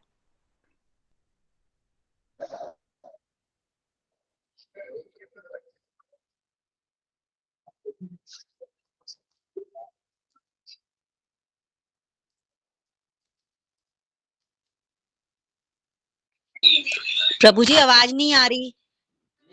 हाँ, आवाज नहीं आ रही। म्यूट हो रहा है। नहीं, मेरा तो ठीक है। सॉरी प्रभु जी, कब से नहीं आ रही? 30 सेकंड पहले मैं टाइप करने लगा तो voice is not coming. Mute on हुआ तो शायद आपका भी म्यूट हो गया उस अच्छा जी। तो कोई नहीं, हम दोबारा बात करते हैं। मैं ये कह रहा था सुकृति के बारे में पुण्य बता का रहे थे फल आप। क्या होता है? पुण्य, जी, पुण्य जो होता है वो खत्म हो जाता है, आपको वापस उसके बदले में कुछ मिला, खत्म हो गया। सुकृति जब आप करते हैं, भक्ति और भगवान के प्रति कोई सेवा आपसे हो जाती है, तो उससे आपको दोबारा अवसर मिलता है सुकृति को आगे बढ़ाने का। और सुकृति कभी भी खत्म नहीं होती, क्योंकि सुकृति जो है, जो कर्म है आपके प्रभु जी, पाप और पुण्य, वो आपके बैंक अकाउंट में जाते हैं, कुछ समय बाद वो खर्च हो जाते हैं। अगर आपके पुण्य बहुत ही हो गए तो आप कुछ समय के लिए स्वर्ग चले जाओगे, ठीक है। स्वर्ग जाते ही आपको एक पुष्प की माला पहना दी जाएगी और आप खुश हो जाओगे। वहां पे ऐसा नहीं है कि आप बच्चे हो, बड़े हो गए, फिर बूढ़े हो गए, वहां उम्र नहीं बढ़ती प्रभु जी। जो पुष्पों की माला आपको पहनाई गई है, उसके पुष्प धीरे धीरे करके झड़ने लगते हैं, ठीक है। वो आपके कंट्रोल में नहीं है। एक दिन जब वो सारे फूल सूख जाते हैं तो आपको कहते हैं भैया आपका वीजा खत्म, यू गो बैक, ठीक। पाप जो है वो आपको नरक में ले जाते हैं, बड़ी यातनाएं भुगतने को मिलती हैं। सुकृति जो है वो आपके बैंक में नहीं प्रभु जी, वो भगवान के बैंक में जमा होती है। उसके जो ये कहना चाहिए पहरेदार जो है वो भगवान है। वो ये कहते हैं कि इन्होंने मेरे भक्त की सेवा की, अरे ये व्यक्ति तो बहुत अच्छा है, इसको फटाफट लिख के और अपनी गुल्लक में डाल लेता हूँ कि ये व्यक्ति ने कितना अच्छा कार्य किया। उसके बाद उस व्यक्ति ने वो कार्य दोबारा किया, फिर दोबारा किया, बार बार करता रहा। भगवान ने कहा इसके लिए तो कुछ मुझे सोचना पड़ेगा, ये तो मेरे भक्तों की बड़ी सेवा कर रहा है, इसका ये जो ऋण है मैं कैसे उतारूंगा। तो भगवान क्या करते हैं, अपने किसी भक्त को भेजते हैं। वो कहते हैं अच्छा सुनो, एक काम करो, उस व्यक्ति के पास जाओ जो मेरे भक्तों की सेवा कर रहा है, और उसके पास जाके उसे मेरा संदेश दो। हम सब प्रभु जी इस जीवन में इसी प्रकार से हमारे कान में भगवान का संदेश तभी आया है, हमने कहीं ना कहीं सुकृतियां जो थी वो हमारी इतनी प्रगाढ़ हो गई कि भगवान के भक्तों के प्रति, भगवान के वचनों के प्रति, भगवान की कथा के प्रति हमारे मन में जो प्रेम था, स्नेह था, वो बढ़ता गया। और तभी तो हम सब लोग बैठ के यहाँ पे कथा सुन रहे हैं। पूरे जगत के लोग क्या क्या कर रहे हैं प्रभु जी इस समय, आप इमेजिन कर सकते हैं। आप लोग सारे यहाँ बैठ के कथा सुन रहे हैं, क्या कारण है? सुकृति प्रगाढ़ हुई है ना प्रभु जी। तो ये जब होता है हमारे साथ, तो ऐसा समझना चाहिए कि हमारी भक्ति जो है वो अब आगे बढ़ने को बिल्कुल तैयार है। और भगवत कृपा के साथ अगर हमारे जीवन में गुरु का प्रवेश होता है, तो आप ये समझिए कि हमारा ये जो संसार मतलब ये एक चक्कर जो कभी रुकता ही नहीं है, वो संसार हमारे लिए खत्म होने की ओर है। जैसे ही आप किसी सदगुरु का जो है आश्रय ग्रहण कर लेते हैं, गुरु कैसा होना चाहिए उस पे फिर किसी दिन बड़ी क्लास होगी, लेकिन आप ये समझ लीजिए कि भगवान के शुद्ध भक्त अगर आपके जीवन में आ जाते हैं, इसका मतलब भगवान ने भेजा है उनको बोला है कि इस व्यक्ति को मेरे पास ले आओ। ठीक है, तो अब जब गुरु हमारे पास आते हैं, वो कहते हैं कि चलो चलो भगवान के धाम जाना है, लेकिन देखो तुम तो ऐसे ही गंदे घूम रहे हो, साफ हो जाओ पहले। फिर साफ हो जाओ, अपने साफ हो जाओ का मतलब ये है अपने मन की इच्छाओं को साफ करो, है ना, अपने कर्मों को साफ करो, भगवान की भक्ति को थोड़ा निखारो, भगवान के पास जाना है। छोटे बच्चों को नहीं माँ बोलती कि चलो चलो अभी हमें किसी के घर जाना है, ऐसे गंदे बन के थोड़ा जाएगा बेटा, चल पहले नहा के आ, फिर तू छोटे छोटे कपड़े पहन ले, बाल बना, अच्छा राजा बेटा बन जा, फिर तू ये लेके चलेंगे। ऐसे ही गुरु जी करते हैं, है ना। वो कहते हैं चलो चलो राजा बच्चा बन जाओ, फिर तुम्हें भगवान कृष्ण के पास लेके चलेंगे। तो वो हमें सुधार रहे हैं प्रभु जी। जिस प्रकार से बच्चा कहता है नहीं नहीं मैं नहीं नहाऊंगा, हालांकि अभी खेल के आया है, बाहर गंदा है, धूल लगी हुई है, लेकिन वो धूल दूसरी जो बालक है वो भी नहाने को तैयार नहीं होता, माँ उसको जबरदस्ती नहलाती है और उसको वो भी अच्छा नहीं लगता। तो हमें भी प्रभु जी जब साफ किया जा रहा है तो हमें भी अच्छा नहीं लग रहा, है ना। लेकिन धीरे धीरे अगर हमारे मन में समर्पण का भाव रहेगा अपने गुरु जी के प्रति, तो हमारी किस्मत बनेगी प्रभु जी, है ना। तो प्रश्न तो मैं भूल गया कि आपका क्या था, लेकिन उत्तर वहीं पहुंचा जहां हम सब लोग पहुंचना चाह रहे थे। हम ये जानना चाह रहे थे हमारा गंतव्य है तो क्या है, वहां जाएंगे तो कैसे जाएंगे, जाने के लिए करना है तो क्या करना है। संबंध अभिधेय प्रयोजन प्रभु जी, in the simplest form possible. Thank you जी। आवाज आ रही है आप लोगों को? जी आ रही है। हरे कृष्णा प्रभु जी, दंडवत आ रही है जी प्रभु जी जी, सुनीता दीदी का है एक प्रश्न या सुझाव। जी जी। हरे कृष्णा सुनीता दीदी, कैसे हैं आप? ठीक हो प्रभु जी। हरे कृष्णा प्रभु जी, दंडवत प्रणाम। दंडवत प्रणाम।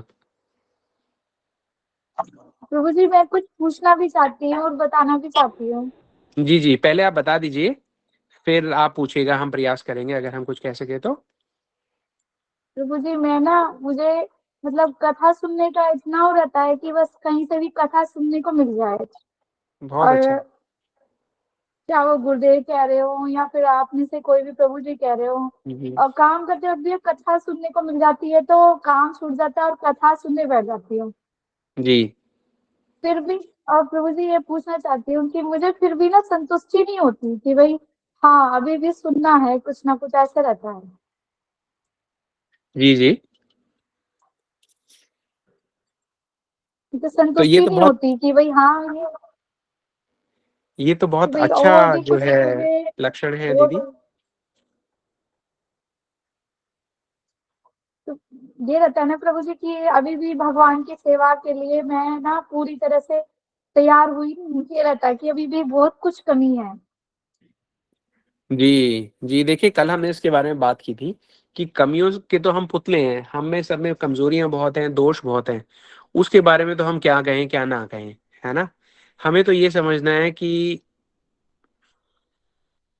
खासकर जब हम एक कनिष्ठ वैष्णव, मेरे जैसा कनिष्ठ वैष्णव क्या करता है, अपने समय को क्या करना चाहिए, अपने समय को हम उपयोग करें उन चीजों के लिए जो भगवान की भक्ति में हमें आगे बढ़ा सकते हैं। अब आपकी इस बात को दो तरीके से लिया जा सकता है। एक व्यक्ति तो ये देखता है कि भाई मेरे अंदर इंप्रूवमेंट का क्या स्कोप है, और फिर अपनी कमजोरियों को ढूंढता है, अपने दोषों को ढूंढता है, उनको दूर करने का प्रयास करता है। ठीक है। दूसरे, शुरू में कई बार क्या होता है, कनिष्ठ वैष्णव ये सोचता है अरे यार मेरे में तो इतनी कमजोरी है, मेरे में तो इतने दोष हैं, मेरा कुछ नहीं हो सकता, है ना, और वो समय वेस्ट कर देता है ये सब सारा आकलन करने में, बजाय उस समय को भगवान की भक्ति की ओर लगाने में। कल हमने एक छोटी सी कथा सुनी थी जिसमें हमने देखा कि भरत महाराज ने शत्रुघ्न को कहा कि भाई शत्रुघ्न, आप जो है ये मंत्रा की पिटाई करने में समय मत लगाइए, क्योंकि मंत्रा जो है वो जरूरी नहीं है, राम जरूरी है ना। तो हमें भी ये जो चीज है दोनों तरफ से देखी जा सकती है। आई एम श्योर आपके जैसे जो इतने अच्छी भक्ति करने वाले लोग हैं वो तो स्वयं में दोष इसलिए ढूंढते हैं ताकि उन दोषों को दूर किया जा सके ना। दीनहीन होना एक वैष्णव की परिपाटी है, उनका स्वभाव है। तो अगर आप ऐसा कर रही हैं तो बहुत अच्छा है, हमारे लिए भी एग्जाम्पल है, हमें भी सिखाइए। और अगर हमें से कोई व्यक्ति अपनी कमजोरियों को देखकर हतोत्साहित होता है, निरुत्साहित होता है, उसको ऐसा लगता है अरे मैं भक्ति कैसे करूंगा, तो हमें ये भी याद रखना चाहिए कि भगवान जो है वो दीनहीन को ही मिलते हैं, है ना। तो जब गरुड़ जी के पंख काट दिए और वो जमीन पर गिर गए तो उन्होंने रावण का धन्यवाद किया। उन्होंने कहा कि आपका बहुत बहुत धन्यवाद। धन्यवाद क्यों किया, है ना। हम सोचते हैं कि धन्यवाद करने की क्या जरूरत थी। वो बोले कि अब तक मैं सोच रहा था कि मैं राम जी की सेवा करने का प्रयास कर रहा हूँ, तो मैं राम जी को जाके बताऊंगा कि ये हुआ ये हुआ ये हुआ। अब मेरे जो पंख कट गए हैं तो मैं अब बिल्कुल जो है वो I am helpless now, I can easily surrender.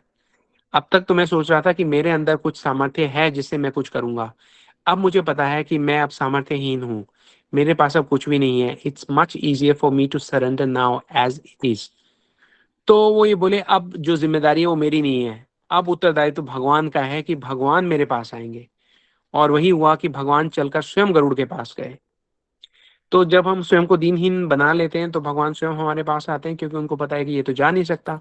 जिस प्रकार से एक छोटा बच्चा जो है वो चल के माँ के पास नहीं जा सकता, माँ अगर उसको लिटा के काम के लिए गई है तो उसके पास केवल एक ही रास्ता है कि वो रोए और पुकारे माँ को, और माँ सारा काम छोड़ के भाग के उसके पास चली आएगी। तो हमारा संबंध भी यही है भगवान से, इन द सिंपलेस्ट फॉर्म दीदी। तो आपने जो बात कही ये हम सब लोगों के शिक्षण के लिए कही है, हम जानते हैं। आपने उदाहरण अपना दे दिया हो चाहे, लेकिन उससे एक बात हमें डिस्कशन में आई, उसकी चर्चा की, सीखने को भी मिला। आपका कुछ प्रश्न भी था, आप कह रहे थे, बताइए। बस प्रभु जी यही था कि भाई मुझे ना यही जो आपने अभी समझाया कि मैं कथा बहुत सुनती हूँ, बहुत प्रयास करती हूँ, और जी खुद भी जैसे कोई ग्रुप है उसमें कथा कहती भी हूँ, लेकिन फिर भी मुझे लगता है कि अभी भी मुझे और भी बहुत कुछ सुनना है, बहुत कुछ सुनना है, ये रहता है। बस जी यही पूछती थी कि संतुष्टि क्यों नहीं होती, बस यही पसंद था, जी, ये तो यही चीज ही क्वेश्चन ऐसी है था। जिससे जिससे संतुष्टि होनी ही नहीं चाहिए, है ना। जी, ये तो कभी भी संतुष्टि नहीं होनी चाहिए, और यही तो एक चीज है जिसका लालच हमें रहना चाहिए। रूपा गोस्वामी बोलते हैं ना कि लौल्यम अगर किसी चीज का हो तो इसी चीज का हो, भगवान यही को रहता है इसी। प्रभु जी की, और यही रहता है कि और सुने और सुने और सुने, बस यही रहता है। जी, धन्य है आपके जैसे भक्त। बहुत सुंदर, हमें भी ऐसी प्रेरणा मिले कभी। जी बहुत अच्छा, धन्यवाद दीदी आपका। हरे कृष्णा। हरे कृष्णा अच्युत प्रभु जी। अच्युत प्रिय दीदी। हरे कृष्णा। जी हरे दीदी कृष्णा। दंड प्रणाम। प्रभु जी दंड प्रणाम। दंडवत प्रणाम दीदी, हरे कृष्णा। हरे कृष्णा। प्रभु जी मेरा प्रश्न यह है कि जैसे कोई व्यक्ति है, उनका हरिनाम हो गया है और वो उनकी दीक्षा नहीं हुई है और वो उन्होंने शरीर छोड़ दिया, तो उनकी जो माला है उसको क्या करना चाहिए? मतलब उनके साथ में जाना चाहिए या उनको प्रवाहित करना चाहिए या उनके साथ उसको रख देना चाहिए? जी मैंने ऐसा भी देखा है कि जो माला है वो उन्हीं के साथ चली जाती है। अग्नि में दे देते हैं उसको? जी ऐसा मैंने देखा है, लेकिन क्योंकि ये 100% मुझे कंफर्म नहीं है, हम पूछ के बता सकते हैं कि शास्त्रों में इसके क्या निर्देश हैं।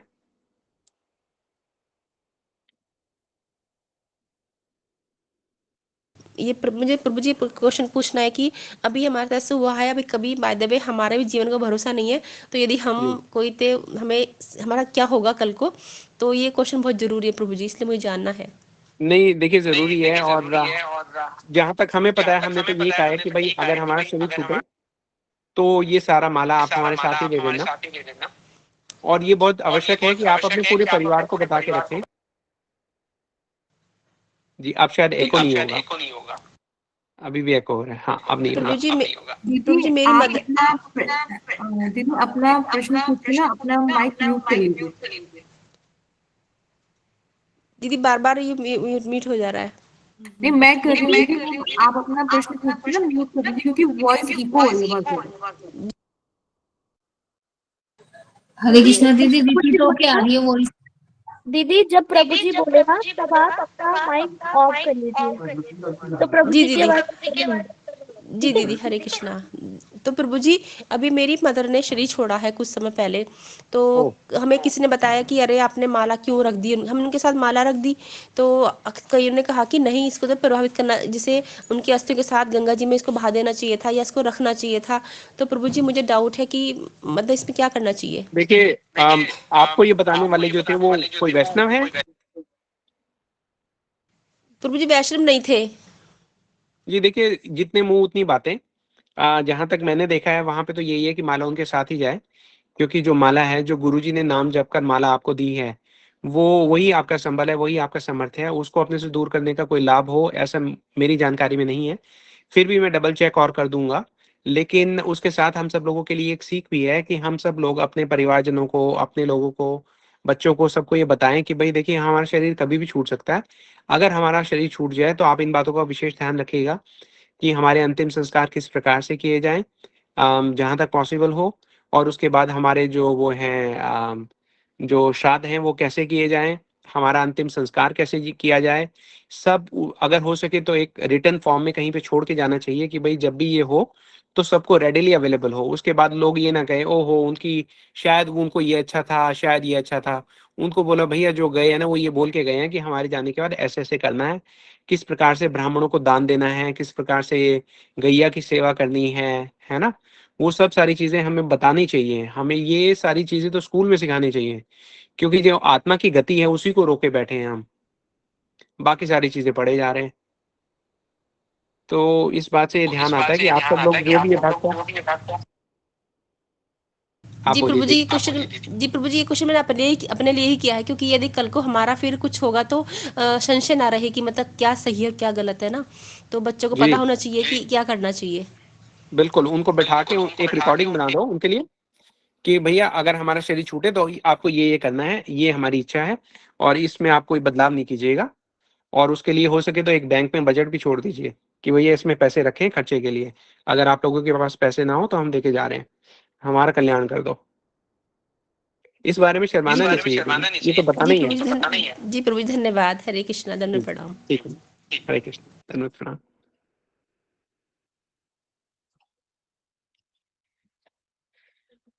जी और कोई है दीदी? अभिजीत प्रभु जी आप थोड़ा बाद में पूछिएगा, पहले दो और लोग हैं। संतोष दीदी, संतोष दीदी,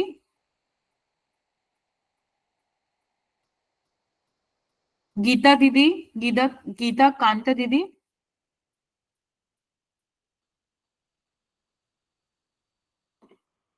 गीता दीदी,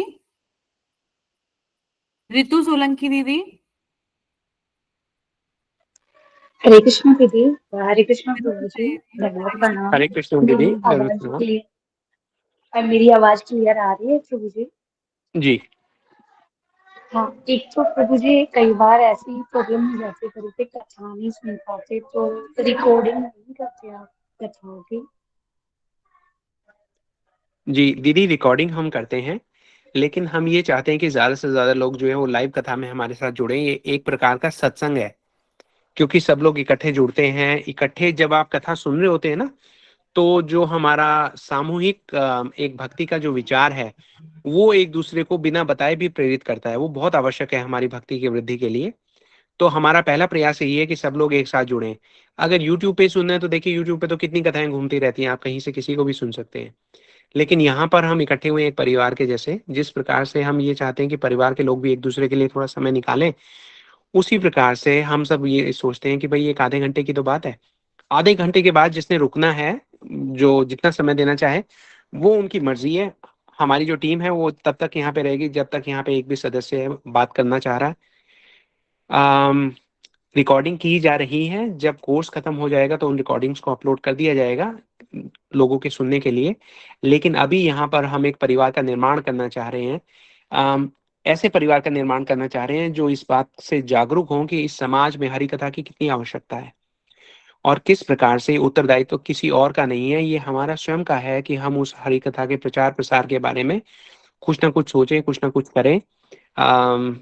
तो इस विचार के साथ हमने ये डिसाइड किया कि हम अभी इसकी जो रिकॉर्डिंग्स हैं वो अपलोड नहीं करेंगे। प्रत्येक व्यक्ति जो है वो थोड़ा थोड़ा परिश्रम करे। मैं समझता हूँ कि बहुत सारी मुश्किलें होती हैं, लेकिन एक बात का विश्वास दिला सकते हैं हम लोग आपको कि जितनी मुश्किलों का सामना करके आप कथा सुनने के लिए आएंगे उतनी ज्यादा आपको सुकृति मिलेगी। जितनी आप आसान भक्ति करेंगे उसका फल तो मिलेगा मिलेगा, लेकिन अगर आपने भक्ति की है बाधाओं को पार करके, संकटों का सामना करके, तो उस भक्ति का जो मूल्य है वो कहीं अधिक हो जाता है। तो ये अवसर भी आप सब लोगों को प्राप्त है। तो जो आसानी से ज्वाइन कर सके वो आसानी से ज्वाइन करे, और जब मुश्किल वक्त आए तो समझ लीजिए कि यही टाइम है एक्स्ट्रा सुकृति बनाने का। तो प्रयास कीजिए, बाकी भगवान के हाथ में। हाँ जी, आपकी बात प्रभु जी बहुत अच्छी, लेकिन कई बार है ना क्या होता है कि आपने जो कथा सुनाई थोड़ी डिफिकल्ट लग रही है, क्योंकि जी कई बार सुनते तो ये ना रिकॉर्डिंग होती है, कई बार सुन लेते हैं थोड़ा सा ये हो जी जाता है कि हमने वो सुना था तो अभी यहाँ से जी हम स्टार्ट कर रहे हैं। क्लास लेना बहुत ज्यादा इम्पोर्टेंट है अगर कथा जी रिकॉर्डिंग सुननी है।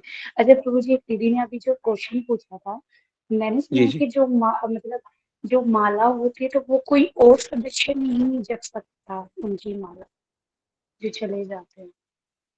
जी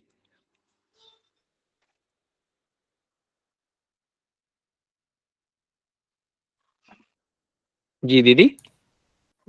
हरे कृष्णा प्रभु जी, जैसे इन्होंने जी जी बोला दीदी ने, जो दीदी थी हाँ, कि माला मतलब जिनकी माला रह गई है तो उनकी माता जी की माला कोई और नहीं कर सकता घर में सदस्य से, जो और आप सदस्य ये है तो पूछ उनकी माला नहीं कर सकता। आप ये पूछ रहे हैं या बता रहे हैं? आपका ये प्रश्न है?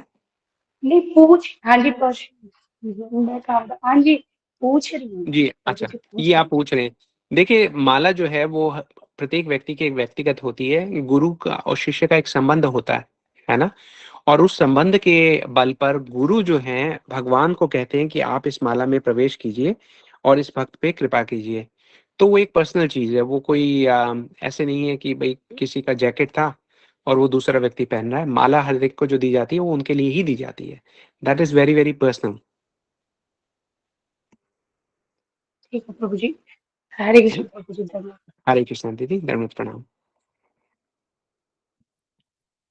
अभिजीत प्रभु जी। हरे कृष्ण प्रभु जी। उस हरे समय कृष्ण प्रभु म्यूट जी। उस समय म्यूट हो गया था, मैं बोलता रह गया, कुछ गया नहीं आवाज। ओ अच्छा। मैं एक बात और पूछे, जैसे कि मैं जब भी हनुमान चालीसा पढ़ता हूँ, मैं डेली पढ़ता हूँ हनुमान चालीसा ना, तो मैं एक चीज जी पूछूंगा, जब भी मैं हनुमान जी के सामने बैठता हूँ पता नहीं मैं जी मन जी नहीं करता वहां से हटने का, एक लगता है कि नहीं एकदम खिंचाव रहता है कि नहीं आप बैठे ही रहो वहीं पे, तो मैं बहुत ऐसा अच्छी क्यों बात है होता प्रभु जी। ऐसा क्यों नहीं, अगर कोई व्यक्ति ये कहे कि मैं हनुमान जी के आगे जब भी बैठता हूँ मेरा उठने का मन करता है, तो ऐसा क्यों होता है? तो फिर हम अपना सर पकड़ें और सोचने का थोड़ा प्रयास करें कि अरे ऐसा क्यों होता है। आपके पास तो जो हो रहा है वो अच्छा हो रहा है प्रभु जी। आप अब आपकी जो भक्ति है ना उसको थोड़ा सा छुपा के रखिए। उससे यह किसी की नजर भी नहीं लगेगी और आपकी जो भक्ति है वो अंदर अंदर बढ़ेगी। आपके जैसा सौभाग्यशाली व्यक्ति जिसको वहां से उठने का मन नहीं करता, और क्या चाहिए प्रभु जी जीवन में, ये बताइए। और मैं अक्सर जो है हनुमान बहुत चालीसा सुंदर। पढ़ते पढ़ते रो भी देता हूँ, मतलब ये होती है। हाँ प्रभु जी, अच्छा इसीलिए मैं आपको कह रहा हूँ कि एक भक्त को जो अपने अश्रु है ना वो छुपा के रखने चाहिए। ये आगे आगे हम कथा में सुनेंगे, सारे संदेश आए रामचरितमानस में संदेश दिए गए हैं, अच्छा भरत अच्छा महाराज ने दिए हैं। हाँ, बहुत सुंदर फिलॉसफी है। उसको अच्छा। हम आगे आगे ठीक सुनेंगे प्रभु जी, ठीक है आपको ठीक। एडवांस में बता अच्छा दिया। नहीं नहीं, ऐसे प्रभु जी एक और चीज पूछेंगे कि हमेशा हाँ अच्छे लोगों के साथ सोसाइटी में बुरा क्यों होता है? हम तो देखिए सबकी हेल्प करते हैं, बट मेरे साथ हमेशा बुरा होता है सोसाइटी में, ये क्यों होता है प्रभु जी? मतलब कोई हाँ भी प्रभु हेल्प जी, अच्छी मांगता है, बात है ना। मैं मतलब बहुत प्रभु जी बढ़िया किसी बात का है। भी हेल्प करता हूँ without any desire, without any सामने वाले से कुछ मदद मांगने, तो वो मन में ही रखता हूँ कि सामने वाला मदद करेगा ना करेगा, बट मैं कर देता हूँ। लेकिन सामने वाला फिर वो बिट्रे वाली हालत आ जाती है, तो हर समय होता है, ऐसा क्यों होता है प्रभु जी? हाँ प्रभु जी, तो भगवान ये कह रहे हैं कि लोगों की मदद करना छोड़ो, भगवान की भक्ति में लगो। जिसकी अच्छा। मदद कर रहे हो वो तो आपकी बात मान नहीं रहा, तो आप उस पर क्यों समय व्यर्थ कर रहे हो? आपको जीवन मिला है, आपके जितने भी संसाधन हैं, आपकी बुद्धिमानी है, आपका जो भी आपके पास साधन है, जैसे कि मान लीजिए आप किसी की पैसे से मदद करते हैं, किसी की सलाह देकर मदद करते हैं, तो वो मदद का कोई मूल्य तो हो नहीं रहा। और दूसरी तरफ भगवान है, उनको अगर आप समय देंगे तो देखिए ना, आप बजरंगबली को समय दे रहे हैं तो वो आपको इतना कृपा दे रहे हैं कि आप वहां से उठ नहीं रहे। एक तरफ इस संसार के लोग हैं जो आपके कितना भी उनके लिए कर लो उनके पास कोई अप्रिसिएशन नहीं है, दूसरी तरफ भगवान है जो आपकी भक्ति से रीझ जाते हैं। तो भगवान आपको बोल रहे हैं कि क्यों, why are you wasting your time on these people. तो ये बहुत अच्छी बात है प्रभु जी, आपके जैसे भक्त के साथ मैं प्रार्थना करता हूँ कि ऐसा ही हो। वरना क्या होगा कि हम इस जगत के जो वो हैं मान और प्रतिष्ठा की लोग हमारी प्रशंसा करने लग जाएंगे, तारीफ सुनने में लग जाएंगे, हमारा जीवन सत्यानाश हो जाएगा प्रभु जी। ऐसी चीजों को सुन सुनकर तो हम खुश होते रहे कितने जन्मों तक, और हम भगवान को भूल गए। अरे देखो लोग तारीफ कर रहे हैं हमारी, वाह वाह मैं कितना अच्छा इंसान हूँ, सब लोग मेरी तारीफ करते हैं। अरे पीठ पीछे कोई क्या कहता है, या तारीफ करे या ना करे, उस बात से भगवान की भक्ति का क्या रिलेशन है? प्रभु जी ये संसार ऐसा है, मान लीजिए आप एक कंपनी में काम करते हैं, वहां के जो बॉस हैं उनका पैसा और उनके कंपनी के रिसोर्सेज आपके पास हैं, और आप सब लोगों को जो है वो कंपनी का पैसा बांटे जा रहे हैं और सब लोग आपकी तारीफ कर रहे हैं, बोले अरे वाह अभिजीत प्रभु जो बहुत बढ़िया है, देखो कितने पैसे देते हैं। एक दिन कंपनी का बॉस आके कहता है कि भैया मेरे पैसे कहाँ गए? आप बोलो मैंने तो बांट दिए। बोले भैया क्यों बांट दिए? बोले मैं बहुत अच्छा इंसान हूँ, मैंने बांट दिए, देखो सब लोग मेरी तारीफ करते हैं और तुम आके मुझे रोक रहे हो, शर्म आनी चाहिए तुम्हें। आप सब लोगों को बुला के लाते हो, बोलो भाई मैंने तुम्हारी हेल्प की, हो कहीं हाँ अभिजीत बाबू तो बहुत बढ़िया है और कितनी तारीफ हो रही है। लेकिन सोचने वाली ये बात है कि जो पैसे आपने लुटा दिए वो तो आपके थे ही नहीं, वो तो भगवान के थे। जो समय आप लोगों की हेल्प करने के लिए लगा रहे हैं वो समय आपको के पास दिया गया भगवान का है। जिन हाथों से आप हेल्प कर रहे हैं वो हाथ आपको भगवान ने दिए हैं, जिन आंखों से आप देख रहे हैं वो आंखें आपको भगवान ने दी हैं। हमारे पास A to Z जो भी है प्रभु जी वो भगवान का दिया हुआ है, भगवान के लिए है ना। ठीक है इस संसार में आ गए हैं, लेकिन धीरे धीरे हमें करना क्या है, अगर हमारे मन में दूसरों की भलाई की इच्छा है, सही में इच्छा है, तो उनको वो दो जो हनुमान जी देते हैं। क्या देते हैं? उन्होंने तुलसीदास जी को क्या दिया? भगवान की भक्ति दी ना, प्रेरणा दी ना। तो जो हनुमान जी है वो यहाँ पे इसलिए नहीं आ रहे कि भाई वो हमारे कष्ट दूर करें। अरे हनुमान जी हमारे नौकर हैं क्या?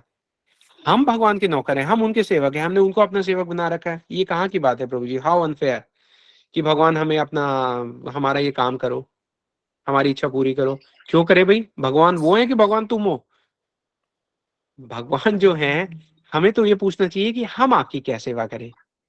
हम पूरी गंगा उल्टा बहा रहे हैं, हम कह रहे हैं भगवान एक काम करो, ये कर दो, ये कर दो और ये भी कर दो, और ऐसा हो गया तो मैं 11 रुपए का प्रसाद चढ़ाऊंगा, ऐसा हुआ तो लड्डू खिलाऊंगा, ऐसा हुआ तो डिफरेंट बिजनेस प्रपोजल लेके हम भगवान के पास जाते हैं। ये हो क्या रहा है?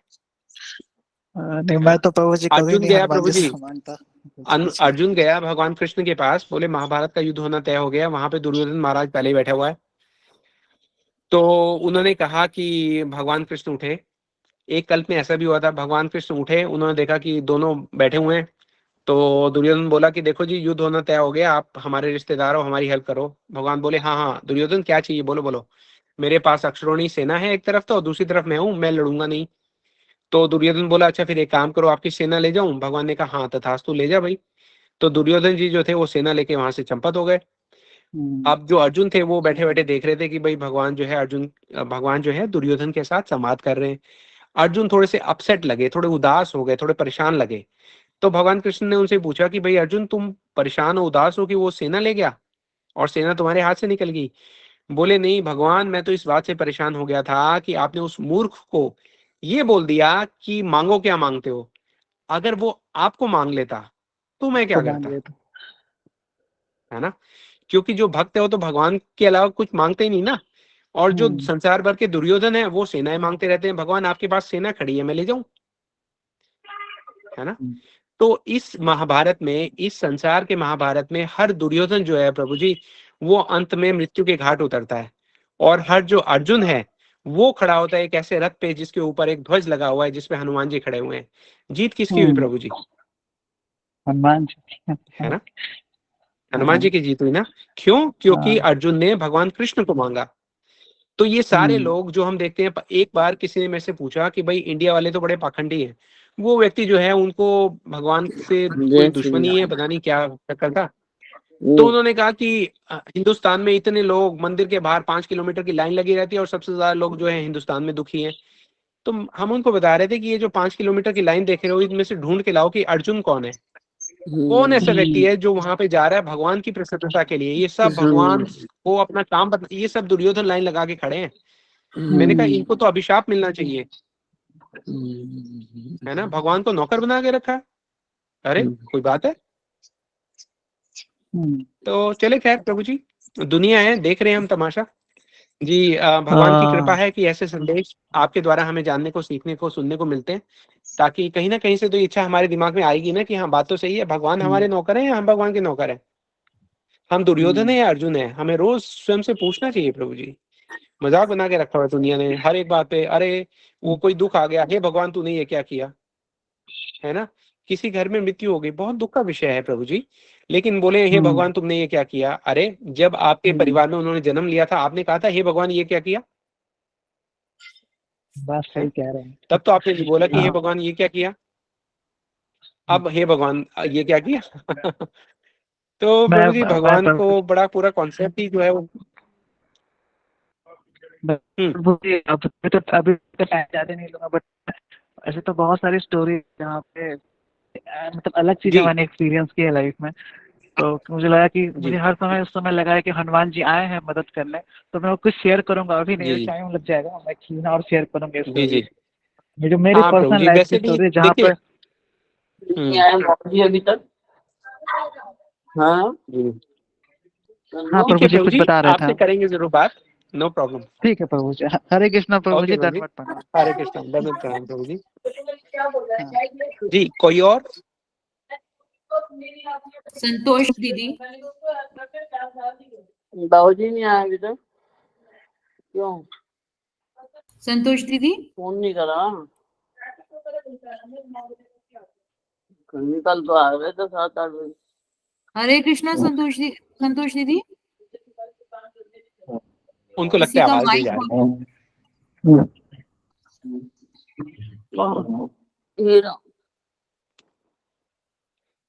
जी चलिए, हमें राम नाम सुनने को मिला जी। और कोई बात करना चाह रहे हैं? मुझे अब काफी समय हो गया तो जी कोई बात नहीं। किसी का प्रश्न भी नहीं है। आपने सुनाया महाराज जी, बहुत अच्छा लगा। जय जी, जय श्री राम। जय श्री राम जी। चलिए फिर आप लोगों से, दुर्योधन हैं, अर्जुन कैसे बने? हम सारे ही दुर्योधन हैं जी। देखिए धीरे धीरे बनेंगे, है ना। सबसे पहले तो हमें अपना सारथी चूज करना है ना जी। जब देखिए कौरवों की कुरु राजसभा में जब इतना बड़ा युद्ध क्रीड़ा देखी गई, खेली गई और द्रौपदी जी के प्रति अभद्र व्यवहार हुआ, उसके बाद पांडवों में बहुत क्रोध था और वो गए और उन्होंने भगवान कृष्ण को कहा कि भाई देखो हमारे साथ ऐसा ऐसा हो गया है। तो भगवान ने कहा भाई मैं क्या करूं, है ना। जब तुम वहां पे खेलने के लिए बैठे और तुमने को पुकारा नहीं। हाँ, कौरवों ने कहा कि भाई हमारी ओर से जो है शकुनी जो है वो पासा फेंकेंगे, तो आपको बोलना चाहिए था कि हमारी ओर से कृष्ण पासा फेंकेंगे। आप पासा खुद ही फेंकने लग गए, तो ठीक है फिर हारो, पराजित हो जाओ। तो हमें अपने जीवन में सबसे पहले देखना है कि हमारा सारथी कौन है।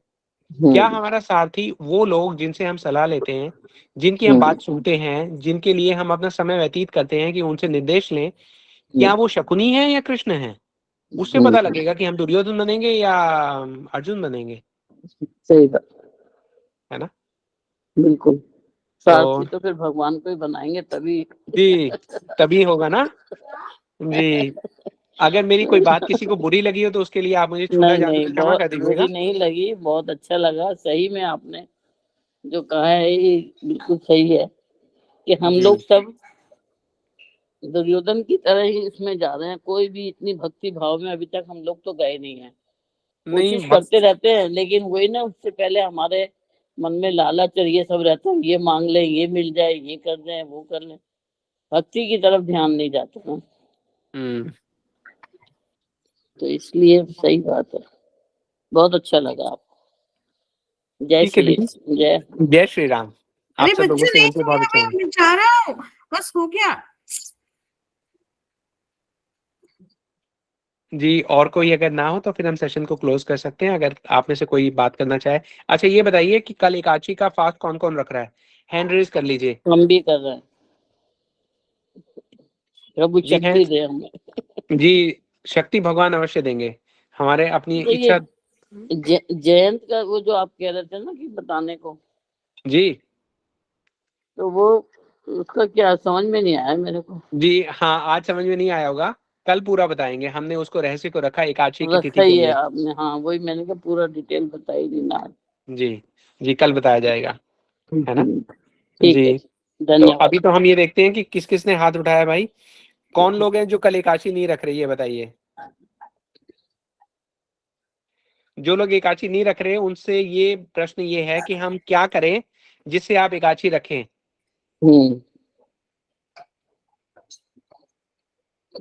नहीं, हम एकादशी कर रखेंगे कल। जी मैं तो सिर्फ 2-3 एकादशी करती हूँ, लेकिन आज आपकी ये कथा सुन के लगा कि हमें सारी पूरी ये करनी चाहिए। जी, एकादशी के दिन अगर हम अन्न खाते हैं तो उसमें पूरा पाप छुपे रहते हैं, है ना। जी, कई जगह हमें ये भी पता लगता है कि ये सारे लोग जो महाभारत के युद्ध में लड़ने के लिए आ गए हैं और मृत्यु को प्राप्त होंगे, उसके जवाब में जब अर्जुन। हाँ जी, आप बोलिए। एक ये भी इसका भी बताइएगा कि जैसे हम जगन्नाथपुरी गए थे, वहां पे तो एकादशी को भी चावल बनता है। जी जी तो इसके भी बारे में थोड़ा बताइए कि वो कहते हैं कि वहां तो उल्टी लटका रखी है एकादशी है। जी मानते इस बात को, वो नहीं मानते, वो तो जी, भगवान देखिए, कृष्ण के। हाँ, जो चैतन्य महाप्रभु हैं उन्होंने इस बारे में निर्देश दिया है, बहुत बहुत क्लियर दिया है। क्योंकि देखिए, सबसे पहले तो हम सबको ये समझना पड़ेगा कि चैतन्य महाप्रभु हैं कौन, नित्यानंद प्रभु हैं कौन, है ना। और उनके वचन के आगे जो बाकी सब सारे कानून हैं वो हम साइड में रख देते हैं।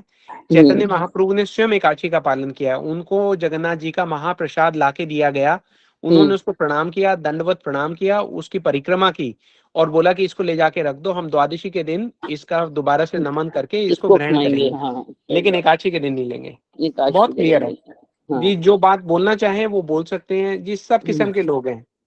तभी तो हमारी जो भक्ति है वो उसको बड़ा हमें संभाल के रखना है। अभी प्रभु जी को मैंने कहा ना कि अपने जो निजी अनुभव है आप ज्यादा लोगों पे प्रकट मत करें, उसको संभाल के संजो के अपने हृदय के करीब रखें।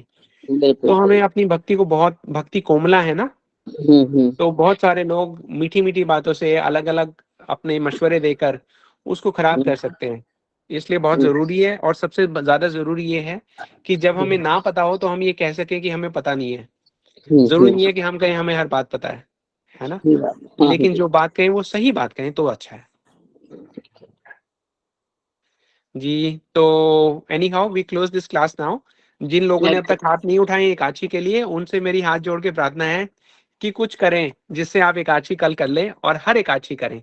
और अगर पूरी आप एकादशी नहीं रख सकते तो एक काम कीजिए, शुरुआत करने के लिए आप आधे दिन की एकादशी रख के देखिए। आपको पता है कि पूरी जो नोबेल प्राइजेस आज तक मिले हैं उसमें मेडिकल फील्ड में जो नोबेल प्राइजेस हैं, एक टॉपिक है ऑटोफेजी।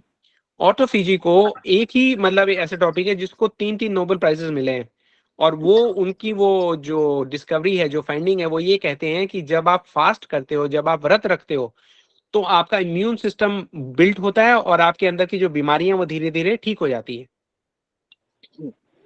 है ना।